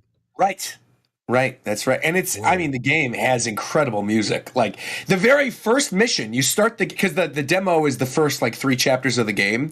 So you could literally go download the demo right now. It's the very beginning of the game, and it picks up where you left off when you actually pick up the main game. And yeah, it's like that very first mission, you're fighting some random bandits, and it literally sounds like it could be a song from the ending of an epic RPG of any other category. It's so good. If you have not heard the music of Triangle Strategy yet, go listen to it. But it's this week, and I'm a sucker for fully orchestrated 2D HD games, so check it out. I'll talk about it, I'm sure, by the next episode. Any other games you guys looking forward to in the next week and a half before we wrap this baby up? Elden Ring. I usually look forward to the NSO games, but we don't have that lined up for next We month. just got Majora's Mask last week. Yeah, we just got Majora's Mask. I think we'll probably get Snap next month. Is we're gonna get Kirby for sure for the anniversary. It'll be Kirby 64. You're right. Yeah, it will be Kirby. You're right. To be honest, the only thing I'm genuinely looking forward to is Xenoblade. Really? Xenoblade's gonna be great. You don't want NSO Goldeneye? I want it. That's a That'd be downloadable sick. game. I think that'd be kind of cool. Yeah. Xenoblade will be great though, but Xenoblade's September. Yeah. And I mean, there's still probably going to end up being a lot of stuff coming later this year. Like Fidel, you talked about it on Twitter earlier. Like, and I think I agree with you. I think we are going to get a Mario game at the end of this year too. Yeah. I do. 2D or 3D? That means Zelda? For real? I do. I think we're going to. Because if you think about everything that's coming, we have Super Nintendo World is this year, right? In Hollywood, we've got a Mario movie coming out. I'd be shocked if they didn't do a Mario game to tie in with that. And unless like Mario and Rabbids, they count that as their Mario game. I feel like we might get like some type of Mario platformer for the holidays. So do you think Zelda's delayed? Do you think Zelda's not coming? So I saw people saying that regarding Zelda getting delayed because of Gen 9. I really don't think that has anything to do with that. Yeah, people were saying that because that they wouldn't want like Gen 9 and Zelda to compete with one another for the holiday season. Well, no. Go ahead. I was gonna say I think the argument is more that now they're not missing out on a big holiday title without Breath of the Wild. Like they could be more okay delaying it, knowing that Gen 9 is gonna carry holiday sales either way. Yeah, and I agree with you on that. I think at the latest, absolute latest, Breath of the Wild is March next year. At the latest, and they're going to do it as like the anniversary of the Switch, and that'll be that. Like they're going to do it as the anniversary, like same day that Breath of the Wild came out. But that's still in the fiscal year. It's the same fiscal year, but I think that's like the absolute latest. I do not see it going beyond March of next year. That is like worst case scenario if they decide, you know what, we could just like coast off Pokemon this year. I think if anything, if it's going to be this year, I think it's going to be like Smash where it's like December 7th. Like it's really last second. Twitter's going to suck if it gets delayed. Yeah. Does it matter? I don't think it's really going to. I'm just saying it's going to be funny. 3 months. But like that's the thing is like a delay to March, I think wouldn't be that big of a deal at all. People I'm sure would be disappointed. But even have a date? Like did they even say 2022? They did. They said 2022. They say it all the time in every investor meeting. Right. Like still 2022. They even have it on like their games of this year, but it'll always say the sequel to The Legend of Zelda Breath of the Wild. So but they've already confirmed that the reason they just aren't giving the name of it is the name has something to do with like a spoiler. But what I mean is they don't treat it like Metroid, where like they don't show it on their promo stuff or anything. Like they want it this year. I was literally gonna say fans of Samus Aran are punching the fucking air right now. Well, I don't know. I still kind of feel like we could get a Metroid title this year, like that rumored remake or whatever, as a tide over for Metroid Prime being their big game next year. I think because I honestly don't even think we're seeing a teaser for Metroid Prime 4 this year. No, I guess we didn't talk about it. Like Retro updated their Twitter banner or whatever with like concept art of Metroid Prime 4, but like that is meaningless. Like I don't think that means anything. I think Dread just came out. I think they could take their time with 4. I think that's going to be like next holiday, like 2023 holiday. Rolling out too. Yeah. So I think like if they're going to do anything Metroid, maybe like a re-release of Prime or something. But Prime 4 is like not this year. So I really hope Nintendo brings back the trends of video games based off of movies, and we get a Super Mario the movie video game. Yeah, and I need it voiced by the same people. Chris Pratt and Seth Rogen, Donkey Kong, and Jack Black, bro. Honestly, though, Jack Black like is the best thing about that movie. Jack Black Bowser's gonna rule. I think Charlie Day Luigi is going to. Oh, that will also be good. Man. That'll be good too. Charlie Day Luigi, it sounds like a fever. Like I'm stoned out of my. Like I might be smoking off that fucking Ricky cocaine right now, talking about Charlie Day Luigi. It's gonna be good. What is this hypothetical world you guys are talking about? Okay, we're talking about the fact that Charlie Day from It's Always Sunny in Philadelphia, among other things, is voicing Luigi in the movie. Oh, you weren't here for that, Ricky. Does he not know? Doesn't know anything about this. You don't know anything about this. Wait. Oh, okay. So this is not. Wait. Can we do a live reaction on stream with Ricky? I'll get the tweet. No. Hold on. Don't get the tweet. We're pulling up the video from the direct. We're pulling up the video from the direct. Like he's so cool. We have. Hold on. Mario movie. Oh my God! I need Ricky's reaction to this on stream. Here it is. Here it is. Shoko, could you do that in a live thing where we could watch it at the same time? Oh my God, he needs this. I'm playing. Please. This is so good. It's all only right. 2 minutes. Yeah, we got to pull this up. I can't believe. All right. Oh, this is good. This is good. Sync it. Oh, this is so good. Here we go. There's All right, a legitimate Mario movie coming out. Hold on. Yeah. Oh my god, yeah. Go jump in Shofu's thing. We're gonna have this live on stream. Your live reaction to the cast of the new Mario movie for this holiday season. This is fire. I'm so glad you brought that up. Oh my god. Okay, go ahead. What brings you in? I wanted to make an announcement, so I was hoping I could step in. Oh, of course. I wanted to die because I thought this was gonna be a Mario game. Hi everyone, I'm Shigeru Miyamoto. We've you previously are. announced that I have been working with the Hollywood movie studio Illumination and its CEO and producer, These guys that make the Minions, who are known for movies like Despicable Me and Sing, in making a full-length animated Mario movie for the big screen. Oh, okay. Today, I wanted to announce its theatrical release timing. I was thinking, is it live action? What are you talking about? No. They're animating it. Okay. It's not like Sonic will be movie. released in theaters in holiday It's 2022. not like Sonic movie.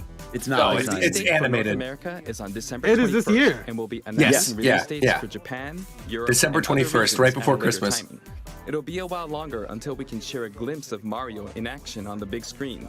But today, I also wanted to reveal our key cast members who will be voicing Mario and his friends. I thought I was high when I watched it. First, of course, is Mario, who will be played by Chris Pratt. Star Lord. He's so cool. Hold on. Yes, Mario Star-Lord. talking a lot That's in the Mario. movie. Community Yes. nigga. Yes. Community nigga is Mario. Community. Yes. Next, What? Princess I don't know Peach will this be person. played Do you know who by this Anya is? Taylor-Joy. You wouldn't. No, He I have wouldn't. no No, idea. she popped off in the past 2 years. Yeah, he wouldn't know. She's fine. She cute. Mario's little brother, Luigi. No. I told you. This is crazy. See this No, there's no way that they're gonna play Always Sunny nigga in here, bro. There's no way. Bowser will be played by the one and only Jack Black. I'm expecting a monster my performance God. by Who's Jack dying? Why the hell? Wait, keep it going. Yeah, we were losing. do they- Michael Key will be playing Toad. Do you know who this is? Do they know these people in America? Do they know who these people are in America? Movie. Donkey Kong will also be Pause making an the tape. appearance. Pause the tape. Pause the He tape. will Pause be the played tape. by This is fake. Is this Splice, G? Swear to God, this is real. This is Every real. time This is they, Splice, bro. bro, every time they this show is- somebody new, I got fucking. It was I was insane. weaker and weaker every time. Bro. You, Ricky, you need to go see all our reactions because all Oh of us my are God, wildly we were all losing like, our "What fucking the heck?" minds. Seth Rogen, Donkey Kong. I'm in. No, It's that's Seth. not fair, Why bro. would? How would they? No. Is correct. Yo, this Seth, is- Seth Rogen, Donkey hold Kong on, is bro. correct. That's Hold on, literally- bro. Like, if Donkey Kong had a voice, it would just be Seth Rogen. Like, that's correct. Hey, dudes, let's go smoke some banana. Like, what the fuck are they gonna do with Seth Rogen? Seth Rogen. You gotta do the Seth Rogen the laugh. That I'm eager for you to see a humorous Donkey Kong by Seth. I'm gonna lose my voice. Bro. And of course, And they're Charles like, oh yeah, Martinet, the voice of Mario. who has voiced Mario. It's gotta be and Wario, bro. It's gonna be a cameo with Wario, I'm sure. Yeah. Is also involved. That's messed up. He's not Mario, but it is Yeah, what I it know, is, it's man. I'm kind of mad that In the movie. Wario's not in this movie, but I get it. This is He okay. also- Okay, all right. Just like, It's it.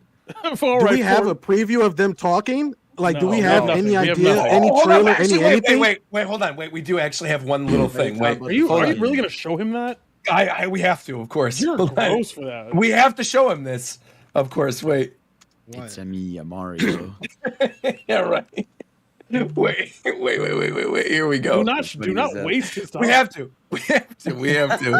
We have to. What is Rogers? It's content. It's content. We have to. Is it still gonna be in Shofu stream or This in was the him. chat? He'll put it on. Wait. We have to find Don't one do where it. it's not the music. Wait. Please don't. There you go. There you go. Oh yeah, wait, is McDare still here? McDare, you're gonna have to edit this, bro. Yeah, I know. I heard the had to cut it out. That's fine. Wait, what's wrong with the Coco? It's No, because he copywritten. played the DMC. He played the song. I didn't play the got song. you. When we were I yelling at played each the other. instrumental, but I don't know if that instrumental was remade or if it's the official instrumental. So I don't know. Bro, just upload it. Just upload it to YouTube and see if it gets a copyright claim. You good? I mean, as long as I'm you- pretty sure you it won. recorded It's just Yeah, you're fine. Instrumental, but I don't know. Yeah, As long, yeah. as long as it's recorded, it's all good. I can pull it out. It's not a big deal. Hey yo. Okay. Do I just watch this right in the chat? Buddy. Oh. Oh yeah, you can just. It doesn't matter at this point. Yeah. Okay. Oh, I think he'll pull it up. Okay, all right. This is a short ass video. It's super. It's just him saying it's a me, Mario. We still live? Yeah, of course we're still live. Oh god, okay. Wait, what the hell is this? This isn't what. Wait, are you serious, Roger? You said the meme version? I didn't mean to do that. Hold on. Try that. The first one. The first one. That's not what I meant. I didn't mean the meme. I'm sorry. I didn't look. Oh my god. I'm crying. Why are we in Korea Gaming? Because I'm gonna watch it after we're done. I'm crying. All right. Well, I think that's it for the show. We're good. That's 2 hours and 40 minutes. This was a very fun episode. Thank you all for being here. Again, if you want to support the show, japantime.shop. Get your hats. Get your Ricky Pillbox. They are available now. japantime.shop. Oh my gosh. Go get them. Go get him. Anybody else want to plug anything else? CVC shirts, hopefully by the next episode. T-shirt, bro. I don't know. You send me the design you want, and we'll do it. You send me the design, right.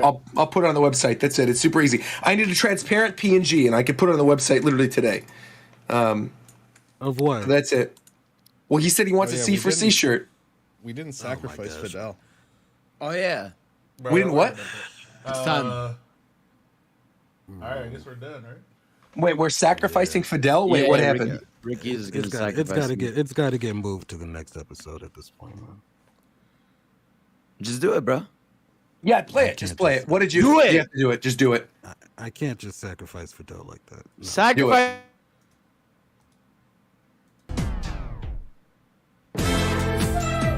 The great philosopher pitifully defecates on himself. Be shitted and abandoned in a pool of excrement. He consumes his own sorrow amongst the shadows of a sunken place. On the next episode of Japan Time, a vacant funeral for McDarrett.